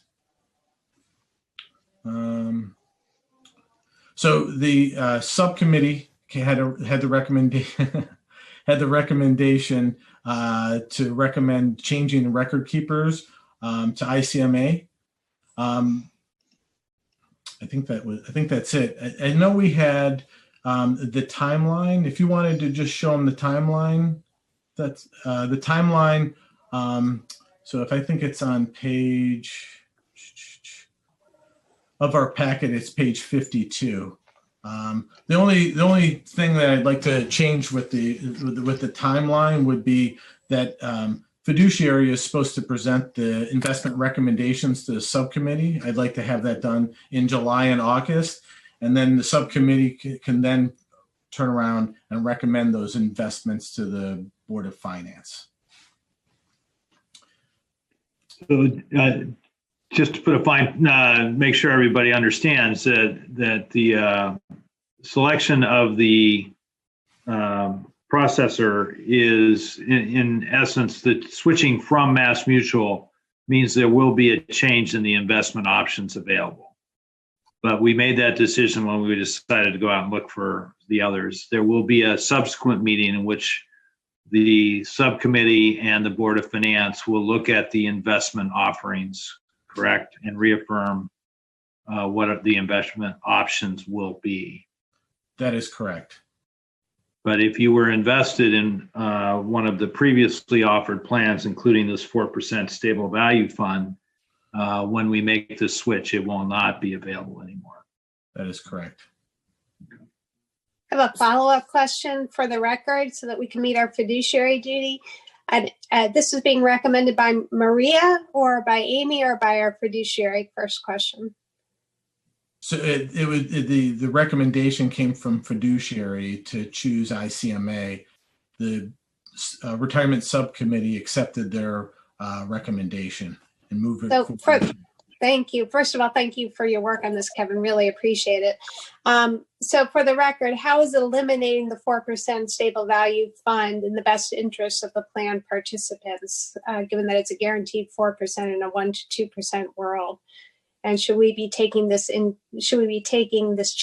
change into account timing of the decision given the pandemic?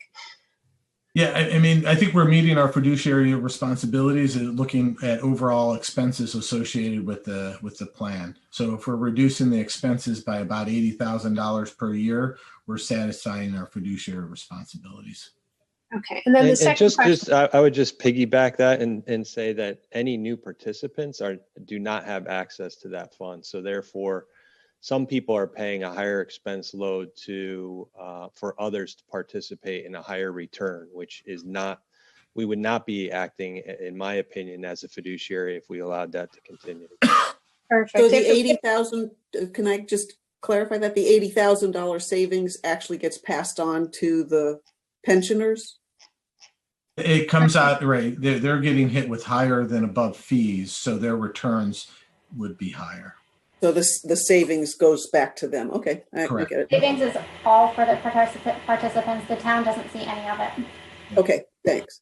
And then my second question, Maria, you had said you were going to get clarification if you let those who participate in this program know that the Board of Finance is considering eliminating some of the options and switching to other options. Can you let us know how that was communicated and to whom? Sure. So I've consulted with our labor attorney about it. And really, it's just purely if we want to provide that as information to them, we can. So I think probably sometime this summer, it would make sense to reach out to union leadership just to make them aware that this project is going on. And, we plan, to have an implementation schedule most likely of January 1 in terms of next year, in terms of, again, any sort of employee impact and seeing the different vendor and the interface there. We think it's pretty unlikely that we have a duty to bargain over the change in record keeper. But again, probably providing them some level of information in the near future would be a good idea. My only concern is that we haven't done this in advance of our decision. Would it make sense to table this motion and give you the opportunity? Because I'm just concerned that our participants may not be aware, and we do have a duty of communication, clarity, and transparency. And I don't know that we're fulfilling that if we haven't told them. So I guess I would propose we table this until you've had an opportunity to at least let people know. I do want to thank Amy for putting on the agenda potential investment changes. So at least there's written notice, but that only went out on Friday. So I'm just concerned that isn't much notice to participants. So I guess I would make a motion to table unless there's a reason. Is there a reason that we can't delay this to the next meeting? You know, again, there's sort of a difference between, I think, just providing communication and a duty to bargain. Those are pretty different things. So, you know, I think certainly we could proceed and still inform them that this is what we plan to do. But again, there's a pretty significant distinction between a requirement for a demand to bargain or not. And this is something that I don't think this I is don't a think we demand have for one. bargain. But our board does have a fiduciary duty to communicate changes and what we're doing. And I'm not sure that I'm comfortable with how we've communicated that at this point. Is it our requirement to notice the unions? No, I'm but I think the public, the participants, not everyone who participates is a union employee. Is that correct? Does it require? Oh, well, that's a good question. I don't know. If not, then I would say that we don't have the obligation. We don't even need to consider that. Right. And I think that, you know, responsibility to inform staff would really, you know, fall to my office. And again, I think if we just plan to do a communication this summer with, you know, this is a project we've been undertaking, you know, here's a tentative implementation schedule. I think that's good communication to share with them. And again, that would come but that's from our office. after the decision has been made. My concern is they may want to have an impact on our decision-making process, and we haven't really given them that opportunity. We might want to hear from them. That's my only concern. My concern would be for the, I guess, even non-union members who are paying above market fees for the benefit of others and waiting an additional month. That I would say we're not fulfilling our fiduciary responsibility to them. When is this all supposed to take place, Kevin? So the timeline is really the investments lineup should really be finalized either July or August, and then presented to the Board of Finance in September. And is that something we do every year on that timeline? No, that's to make sure that we have an implementation start date of January 1st for the new plan. And do we have the right to change the plan like this without notice of renegotiation? Is that what you're saying, Maria? Right, exactly. Right, because we're changing the record keeper and the investment option, correct? But that we do have the ability to do that. I'm trying to think from a private perspective. I don't know that employers communicate that they're going to change a plan until a decision has already been made.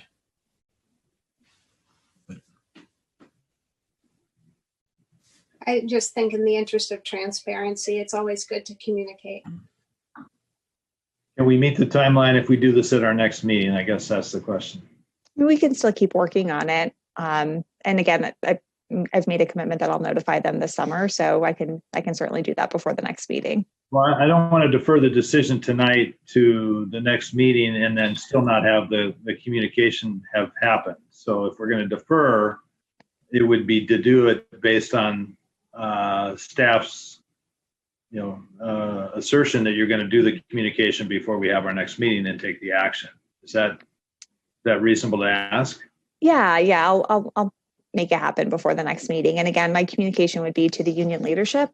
Amy and I are participating in weekly leadership team meetings during the pandemic, and we have reviewed this project with them, and that would include our very small group of non-union employees. So typically on something like this, we would just communicate directly to union leadership. So if we have the commitment that the communication will be made before our next meeting, then I would suggest that we wait and make the vote at our next meeting. And after that communication, because honestly, if there's a hesitation to make the communication, that's exactly why we don't want to act before the fact, right? So that's transportation. So what's our recourse? Recourse to what? I'm just, what are we? The concern here is that we're changing that we're de facto changing the investment options and policies by changing the fact keeper, because the new platform does not allow this existing investment option.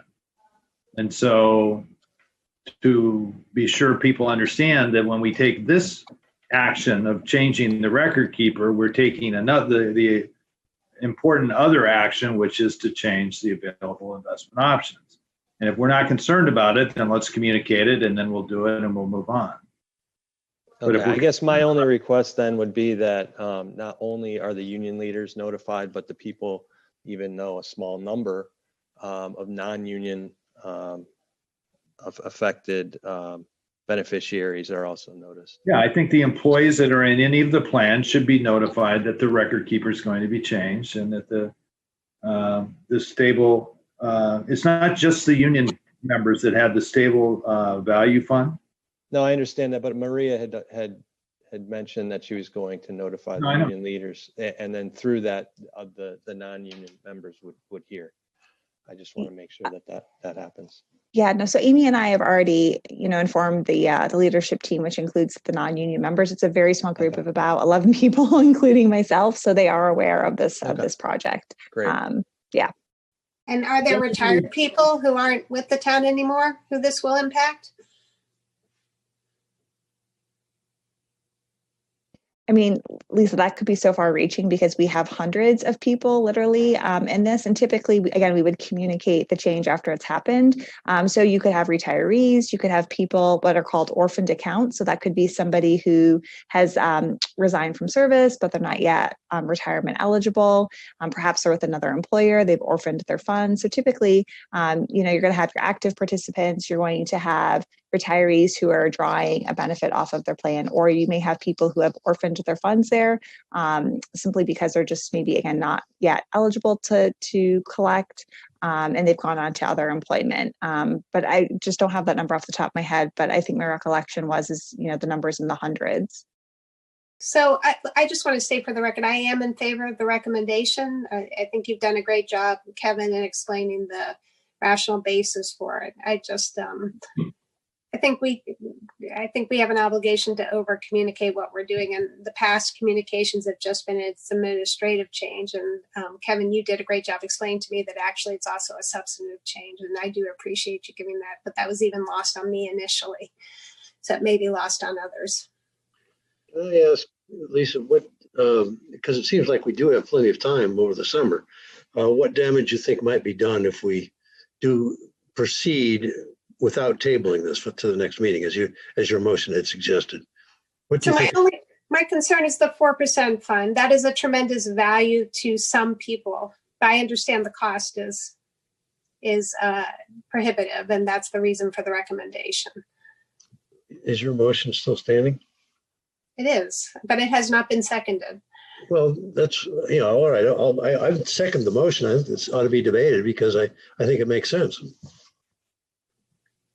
All right, so we have a motion to consider, which is from Lisa, that we table this until our next meeting before we act on this recommendation.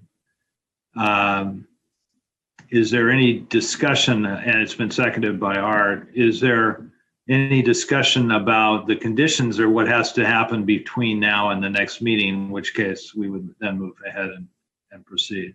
I have a question, and I think I'm picking up on Derek's earlier question. So we communicate this to people. So let's say we get some pushback, like, hey, we don't want you to take that 4% fund away. Is that going to change our decision? I mean, I think we have to be very careful that we don't set ourselves up to, be in a bad position. And maybe the way to do that is to make sure we're also communicating about the $80,000 savings that goes back to all of those people. But I think that's what you were trying to get at, right, Derek? Yeah. So what if? And I just want to be clear that new participants do not have access to this investment. And there's a reason why. It's because it's not a market return. Right. And so those people are the people who don't get the benefit are paying the cost. I'm not worried about the increased cost. I'm worried about people paying an above market fee for something they do not have access to. Mm-hmm. Has that been closed? Because I know when I was in office, new participants were able to access that fund. Is that something new, Maria? I unless I'm don't. misunderstanding. Yeah, I don't believe that the 4% account has been closed to new hires. I think that's still open. But just something I do want to point out to elaborate on what Linda was sharing, something again that we would typically do notification to union leadership is because what we don't want to happen is what's called direct dealing, which would then lead to a municipal prohibited practice. And so if we start getting into a dialogue with individual employees about something that's a benefit, that's direct dealing. So we have to be very careful about who we're communicating with and how we're communicating that. So again, that's why typically on something like this, we would notify union leadership as opposed to each and every union member. Of course, once we make a firm decision that this is who we're going with and here's our firm implementation schedule, at that point we would send out correspondence to the larger workforce and all of the participants. But again, on the front end, it would be important to correspond through the leadership so we don't end up with a prohibited practice complaint for direct Oh, we dealing. don't want that for sure. So definitely do it that way. And I'm actually even okay if you just we just put it on the agenda again. If you need consultation with counsel, if that's what they recommend, just so that there's a public record that we put out there, we're doing a potential investment change. Just so folks have, in the interest of transparency. So how we do that legally. And I don't know, has it already been communicated that we're considering an investment change by submitting the RFQ? Yep. So I haven't notified union leadership, but after speaking with our labor council and with Lisa's inquiry last week, I've made a commitment to go ahead and notify them, and I'll take care and do that before your next meeting. Okay, so we have Lisa's motion and seconded by Art that we table this till the next meeting. We've had our discussion. I guess I'll call the question. All those in favor say aye. Aye. Opposed? Hearing none. So we will take this up duly noticed at the next meeting. Appropriately noticed would be the right way to say it. And then Maria's will communicate as we've discussed. All right? Okay. Great. Next up is the school facilities long-range planning update, oral report. Okay. Little bit more substantive than last time, just because I did receive questions. But so the last meeting of our task force was on May 20th, which was actually the day after our last Board of Finance meeting. And then prior to that, and really for the first quarter of 2020, there's really a focus effort on public outreach. Discussing what over the past year the task force had been focused on. And really taking a look at what the future Simsbury schools will look like, both structurally and organizationally, but also the physical real estate as well. So a lot of neighborhood meetings took place, public forums, as you're well aware, ongoing task force meetings, and then the latest was a community and school staff survey. That the feedback was collected by Tecton, and then the results were more or less shared at the May 20th meeting. In terms of the survey, it did show a decent level of respondents, about 1,100 respondents. The takeaway was that the majority of the people who responded did favor a move of the 6th grade to Henry James. And then when you looked at the staff survey, there was overwhelming support for a move from of the 6th grade from the elementary schools to Henry James. So from there, Neil Sullivan, the director of personnel for the BOE, and a small subgroup went out to the schools and discussed the feedback with the 6th grade teams, and that more or less just substantiated what they had heard through their survey. And so there was a good level of support from the 6th grade teams as well. So, with all that, the task force spent, some time focusing on what that transition would look like, with obviously focus on the students, including educational needs, developmental needs, social emotional needs, and then lastly, transitional needs. But then also like other issues such as recess, busing, demographics, operations, human resources, and other things as well. But so up to that point, the conversation was about one grade moving to Henry James and Henry James being expanded. But it really is, it's really the first domino that lets the rest of the long-term plan or the long range plan to fall into place. And so it is an important step. As we talked about a lot in our task force meetings, there was a focus on the need to free up space, whether it's space per pupil or number of kids in a classroom, just really to provide some breathing room for areas of town seeing a disproportionate increase in enrollment, like Latimer Lane, for example. So Tecton, Jeff Wazinski at Tecton has really said all along that when the state looks at the plan we submit, it's going to look at an entire plan for all the schools when contemplating, importantly, state funding. And that's where the task force will go back, to prior meetings, discuss, the individual schools that we really dove into prior to the latest discussion on the 6th moving to Henry James, and then ultimately determine, a priority, as it all can't happen at once. And that's something that I think everybody knows. With that, I think it's important for the public to know that these discussions did not take place in a vacuum. However long they were taking place prior to the end of March, we did have substantive conversation about COVID-19, the short-term impacts of this medical crisis. Long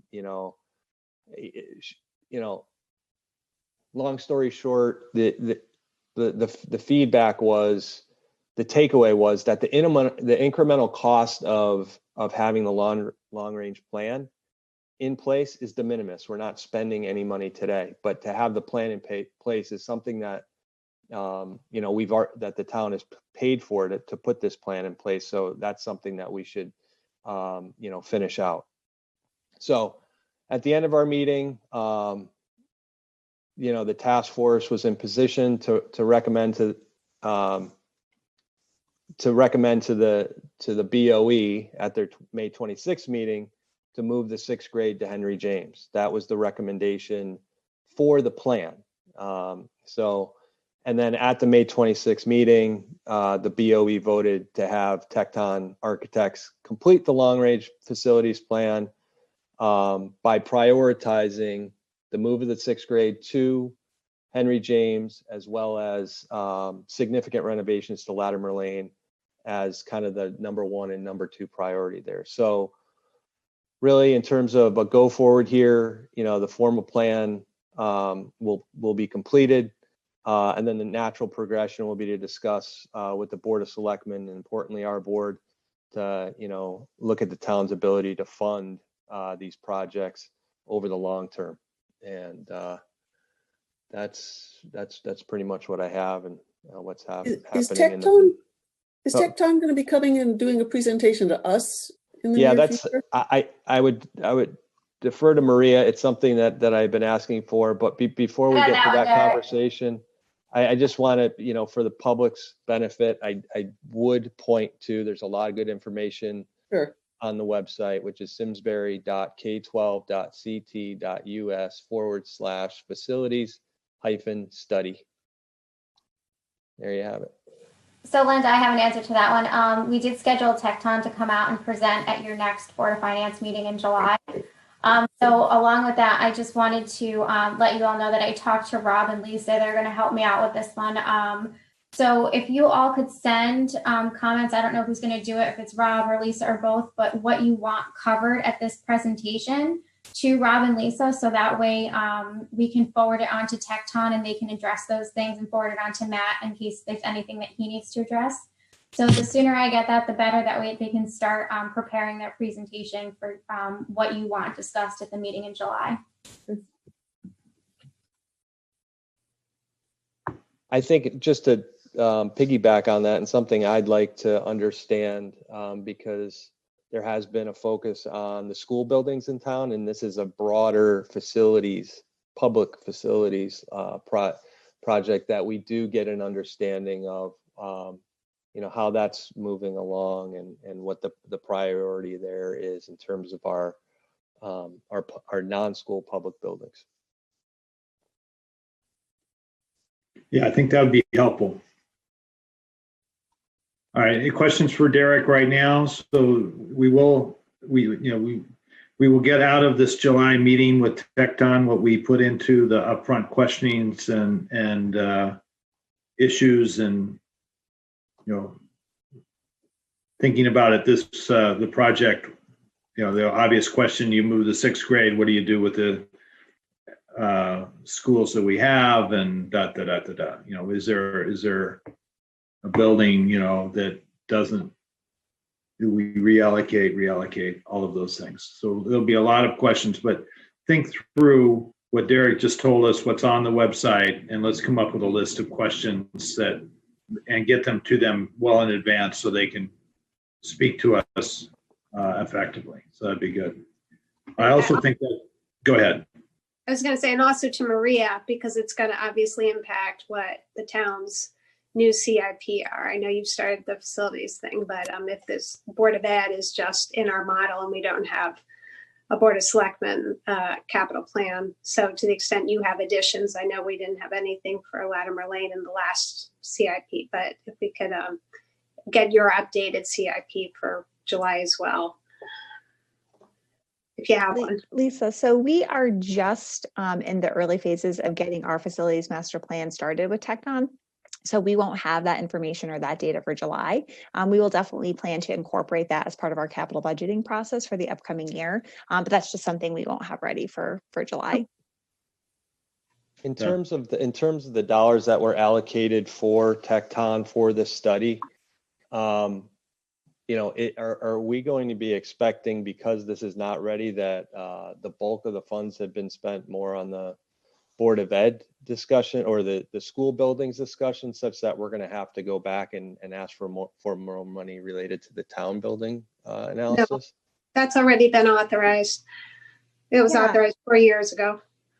Okay. We were actually really fortunate. So there was almost $400,000, I believe, allocated for the facilities master plan for the town, which is much more than we needed. So that project budget, if we go with the software option for a work order system that they had developed, it would be about $230. So I think the work order piece that's associated with the facilities master plan is really critical. But I do expect probably, we'll see somewhere around that 230 number as a final project number. So well within budget. Great. Okay. Yeah, very good news. Thank you. Yeah, you're welcome. Okay, so that's a pretty good segue then to the debt planning, capital reserve, and fund balance discussion. Yes, it is. So with Tecton coming at the next Board of Education meeting and giving their presentation on what the future might look like and be able to put some dollars to that, it's a good time to start our financial planning, not only related to the capital in the out years, but the general fund and how the capital in the out years is going to start impacting, the general fund and our debt and things along those lines.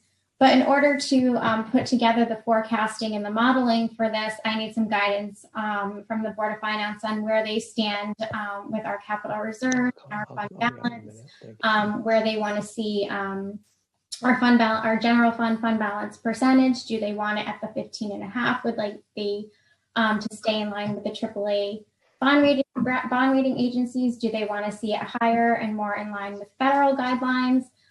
Things of that nature. So I just wanted to share with you my thoughts on it. And this is something that I shared with our last fiscal year 20 issuance for the Henry James project.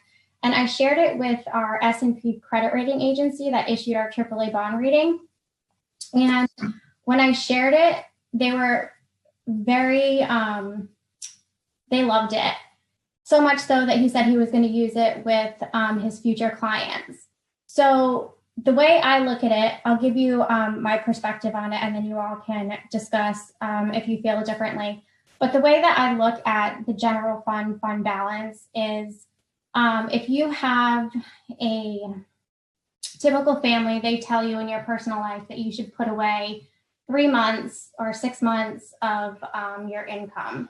So this is in case somebody loses a job, in case somebody gets hurt, you know, things happen. This is your emergency money. And so that's how I look at the general fund balance. This is your money that, you know, if there's a pandemic, you have that money. If there's an unexpected storm, you have that money. It's funding and reserves that you have for emergency purposes that you can dig into. But after you've dug into it, you should get it right back up to where it needs to be. So as far as where it needs to be, I think we should be in line with our other AAA bond rating agencies. The reason that I say that, I know on a federal level, it's a higher dollar value, but the goal is to be able to keep our credit rating. And in addition to that, we want to keep it at the AAA level. If we have something above and beyond that, that's great. But the bond rating agencies also like to see that we have other reserves in addition to just the general fund. And then there's also the chance that the state looks at how much you have in your general fund and decides to decrease your funding, which is always a concern amongst towns and why ours are probably lower than the rest of the nation's. I'm not sure on that, but so my recommendation for the fund balance would be to keep it at that 15.5% level. And then for the capital reserve, this is like the projects that you want to do around your house. So, you know, when you buy a house, say, you know, you get the inspection, you know that your roof is already 10 years old, and down the line, you know that you're going to have to fund a roof. So your capital reserve is basically your savings to save up for the things that you need to do around the house. You need to replace the roof at some point. You need to replace the boiler, things of that nature. And then with the bond premiums, the way that the bond premiums have been done in the past is that they've gone into the general fund. And this is probably one of the ways that the general fund reserve has been able to grow so much over the years. But most recently, we've had bond premiums because of such low interest rates that are like almost $1 million. So just to give you a little perspective, we have the fiscal year 19 issuance, which was for $8 million. Our interest associated with that is $2 million. But because interest rates are so low right now, we have a bond premium of almost $1 million, which we had put in capital reserve. The recommendation is to use that to offset the debt in the future. If we're not doing that and we're just holding it in the general fund like we have in the past, then there's really no benefit. So that $2 million in interest is getting taxed eventually. And we know from when we did the budget process, about $1 million is $1 mil. So the taxpayer may have not been increased $1 mil all at once, but it was eventually if that money is just sitting in the general fund. So long story short, I thought there was one more thing I wanted to add and I just lost it. So anyways, I'll just go back to general fund recommendation would be the 15.5%. The capital reserve would be to fund future capital. Oh, that's what I wanted to mention. So utilizing the capital reserve to offset some of our bonding in the future. So we know we have these major school projects coming down the line. There's other smaller projects that hopefully we could pay for in cash to try to reduce that borrowing. So if we're able to either pay for them in cash or only pay for a portion of them in cash, it reduces our expenditures in the long run. So some of the ways that we would like to fund this capital reserve is through setting that fund, that general fund balance level, say it's the 15.5%, above and beyond that would go into the capital reserve. When we close out our capital projects at the end of the year, if we have surpluses in those funds, it goes into the capital reserve. So we can use the capital reserve at our discretion so that in tough years when we don't want to increase our bonding, we can just pull from that money, either a portion of it or all of it, or whatever the board sees fit during the budgeting process to supplement the impact on the general fund. So those are just kind of my thoughts on where I was coming from when I put the recommendations into the agenda submission form. Are you looking for feedback tonight, Amy? Yes. You said yes. Okay. I have a couple comments. First of all, thank you for your work on that. And I was there with when you did the presentation to the consultant. It was really an excellent presentation. So thank you for that. A couple of comments I have. Generally, I agree that, it's when you have excess reserves, it's good to put them aside for something. Right now, we're underfunded on our pensions. Thankfully, to Kevin, it looks like not as bad as we were even a week ago. But we may, with those excess reserves, may want to pre-fund some of the pensions. So we may have other things we want to do with anything over, if our number is 15%. This year, I think we should be at 16 or 17 because of the COVID. We don't know what the expenditures are going to be. There was just an article in the day about how Stonington is looking at a massive education expenditure on COVID in the next year. So our reserves may not actually be 15.5%, depending on what the Board of Ed does, which is, Amy, why I had asked if there was a budget update from the Board of Ed, sort of getting to this down the line. So I agree with that in principle. My number had always, 15%. For me, I didn't want to ever go below. This year, because of COVID, I'm maybe at 16%. And I'm not sure I'd do the transfer right now because we don't know what the expenditures are going to be and what are at the end of next year, what our reserves are going to be. They may be depleted quite a bit from the Board of Ed and Culture, Parks and Rec. So I would consider that at a later time. The other thing, our policy would need to be changed so that with the bond premium, which I agree with and I had thought we had been doing for many years, but Amy tells me we have not, is amending the capital reserve so that the bond premium is used to reduce debt service as a specified use and not for new capital as GFOA best practice and as recommended by Amy. So I think that would need to be done before we do too much more on that. And then finally, I know, Maria, you for the last 2 years have been working on determining what base capital needs are for the town. And we haven't yet seen that analysis. So I think I'd want to wait and see that before we do major adjustments. But in principle, I actually agree very much with the theory, but the understanding that some years we might not put the excess reserves into the capital and we may use it to pay down pension obligations or health or some other needed expenditure.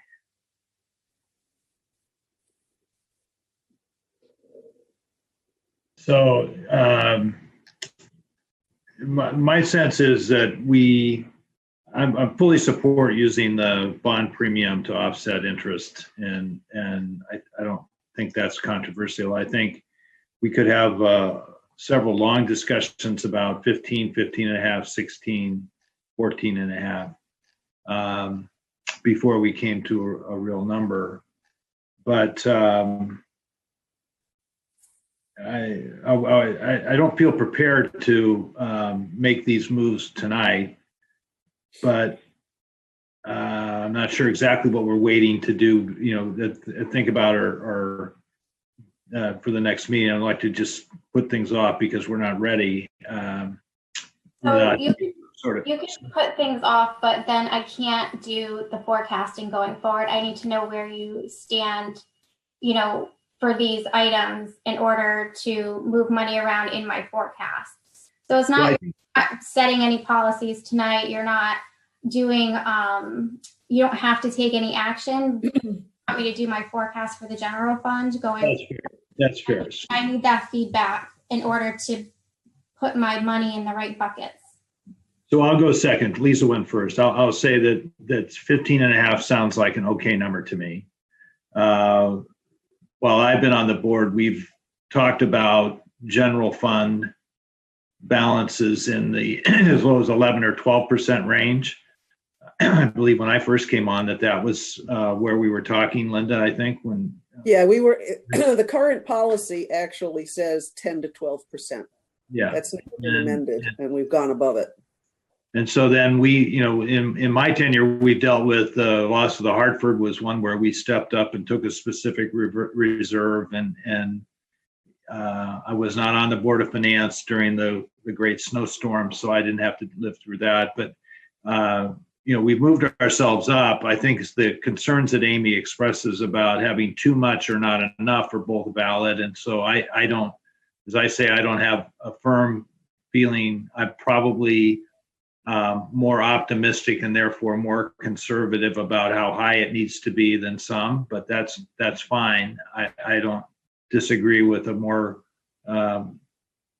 harsh outlook for the future because we don't know. And the Stonington thing that Lisa mentioned is something that I know is being discussed by our Board of Ed and across the state, which is limiting the number of classrooms for distant learning. That's all going to be very expensive. So I would support both of these two. If I understand the two recommendations, I would support having you do forward estimates based on a 15.5% fund balance and the use of the premium to offset capital interest going forward. Does that answer your two primary questions, Amy? Yes and no. So then if you support the 15.5%, what do you want me to do with anything above and beyond 15.5%? Well, I'm okay with a capital. I'm okay with a capital reserve, but it has to be comprehensive for the Board of Ed and the town. Okay, I just want to reiterate, it's not for specific situations that we have now. I mean, this is just for future planning where I don't know what's going to happen. I don't know if we're going to have the pension issue in the future. I don't know if we're going to have, COVID-related expenditures 5 or 10 years out. It's just a general feeling on where you guys want to see the town and where you want to see our reserve levels at. Even if we did move something into capital reserve, say at the end of this fiscal year, and then during the next budget, we say, pension could really use the extra boost, we can take it out of capital reserve and use it for those purposes and back into the general fund. It doesn't tie our hands. It just gives me a picture as to, okay, if we have this money coming in this year and we have some excess revenues for something, where does the Board of Finance want to see it? Do they want to see it in the general fund? Do they want to see it in the capital reserve? It just gives me a little bit of direction. There's no hardcore decisions or, it's not saying if we put it in the capital reserve, that doesn't mean we're not saying we can't do something else with fund balance later on. It just gives me, 5 to 10 years of if I have excess revenues, where am I putting it? So we're talking right now about giving you direction for the purpose of forecasting, but we're not actually adopting policy at this point. So I'm fine with these decisions for the purpose of forecasting. When it comes time to make decisive policy, which quite frankly, me being the policy maven that I am, we really do need to update this policy. It's outdated. We're not following it. We have a responsibility to take a look at it and improve it. But for what your purposes are, Amy, I'm fine with that. Derek or Kevin or Art? I'm fine with a 15.5%. I'm not, what I'd rather have it just accumulate in the reserve fund rather than just automatically washing it over. I actually wouldn't mind a higher fund balance. I personally don't think the state's going to really provide us with very much money, and we should actually forecast zero money coming from the state. So, but I would be fine for, forecasting at 15.5 right now. I'm in the camp of 16 minimum. The state never fought its way out of the Great Recession, and now we're in a pandemic. So I have no sense of confidence in the state funding anything, as Kevin mentioned. But there's there's still some more fallout to be had from this medical crisis. So I would be at the 16 minimum, knowing that there's going to be a need for allocation of these funds to prioritize above and beyond what we're typically used to funding out of the general account. You may well be right. For the purposes of planning and cranking in your numbers, I'm okay with 15 and a half.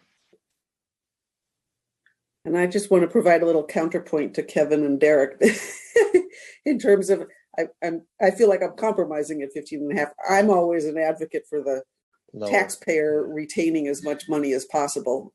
We've been through a few emergencies and never come close to touching even a quarter of what was in the fund when it was only 10 to 12%.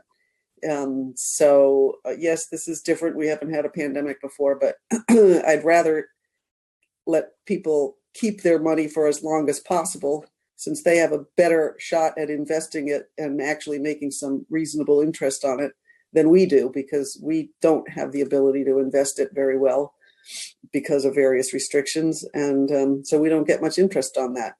So I'd rather leave it in the hands of the taxpayers. So Amy, you have sort of a consensus around 15 and a half, and some that might want to push it a little lower and some want to push it a little higher. So I think we're in the ballpark. All right.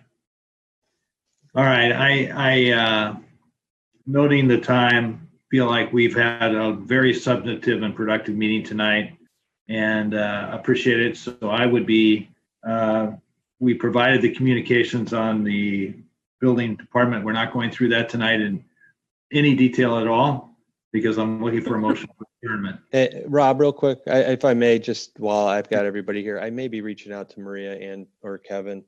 There was obviously a disconnect in my understanding of who had access to the 4%, and I want to understand that a little bit better. I want to try and, so I will be reaching out to you both. Great. Thanks. Motion to Looking for a motion motion to to adjourn. Second. Yeah. All in favor, say aye. Aye. Thank you very much. Tom, that was Derek that moved and Linda that seconded. All right. Thank you.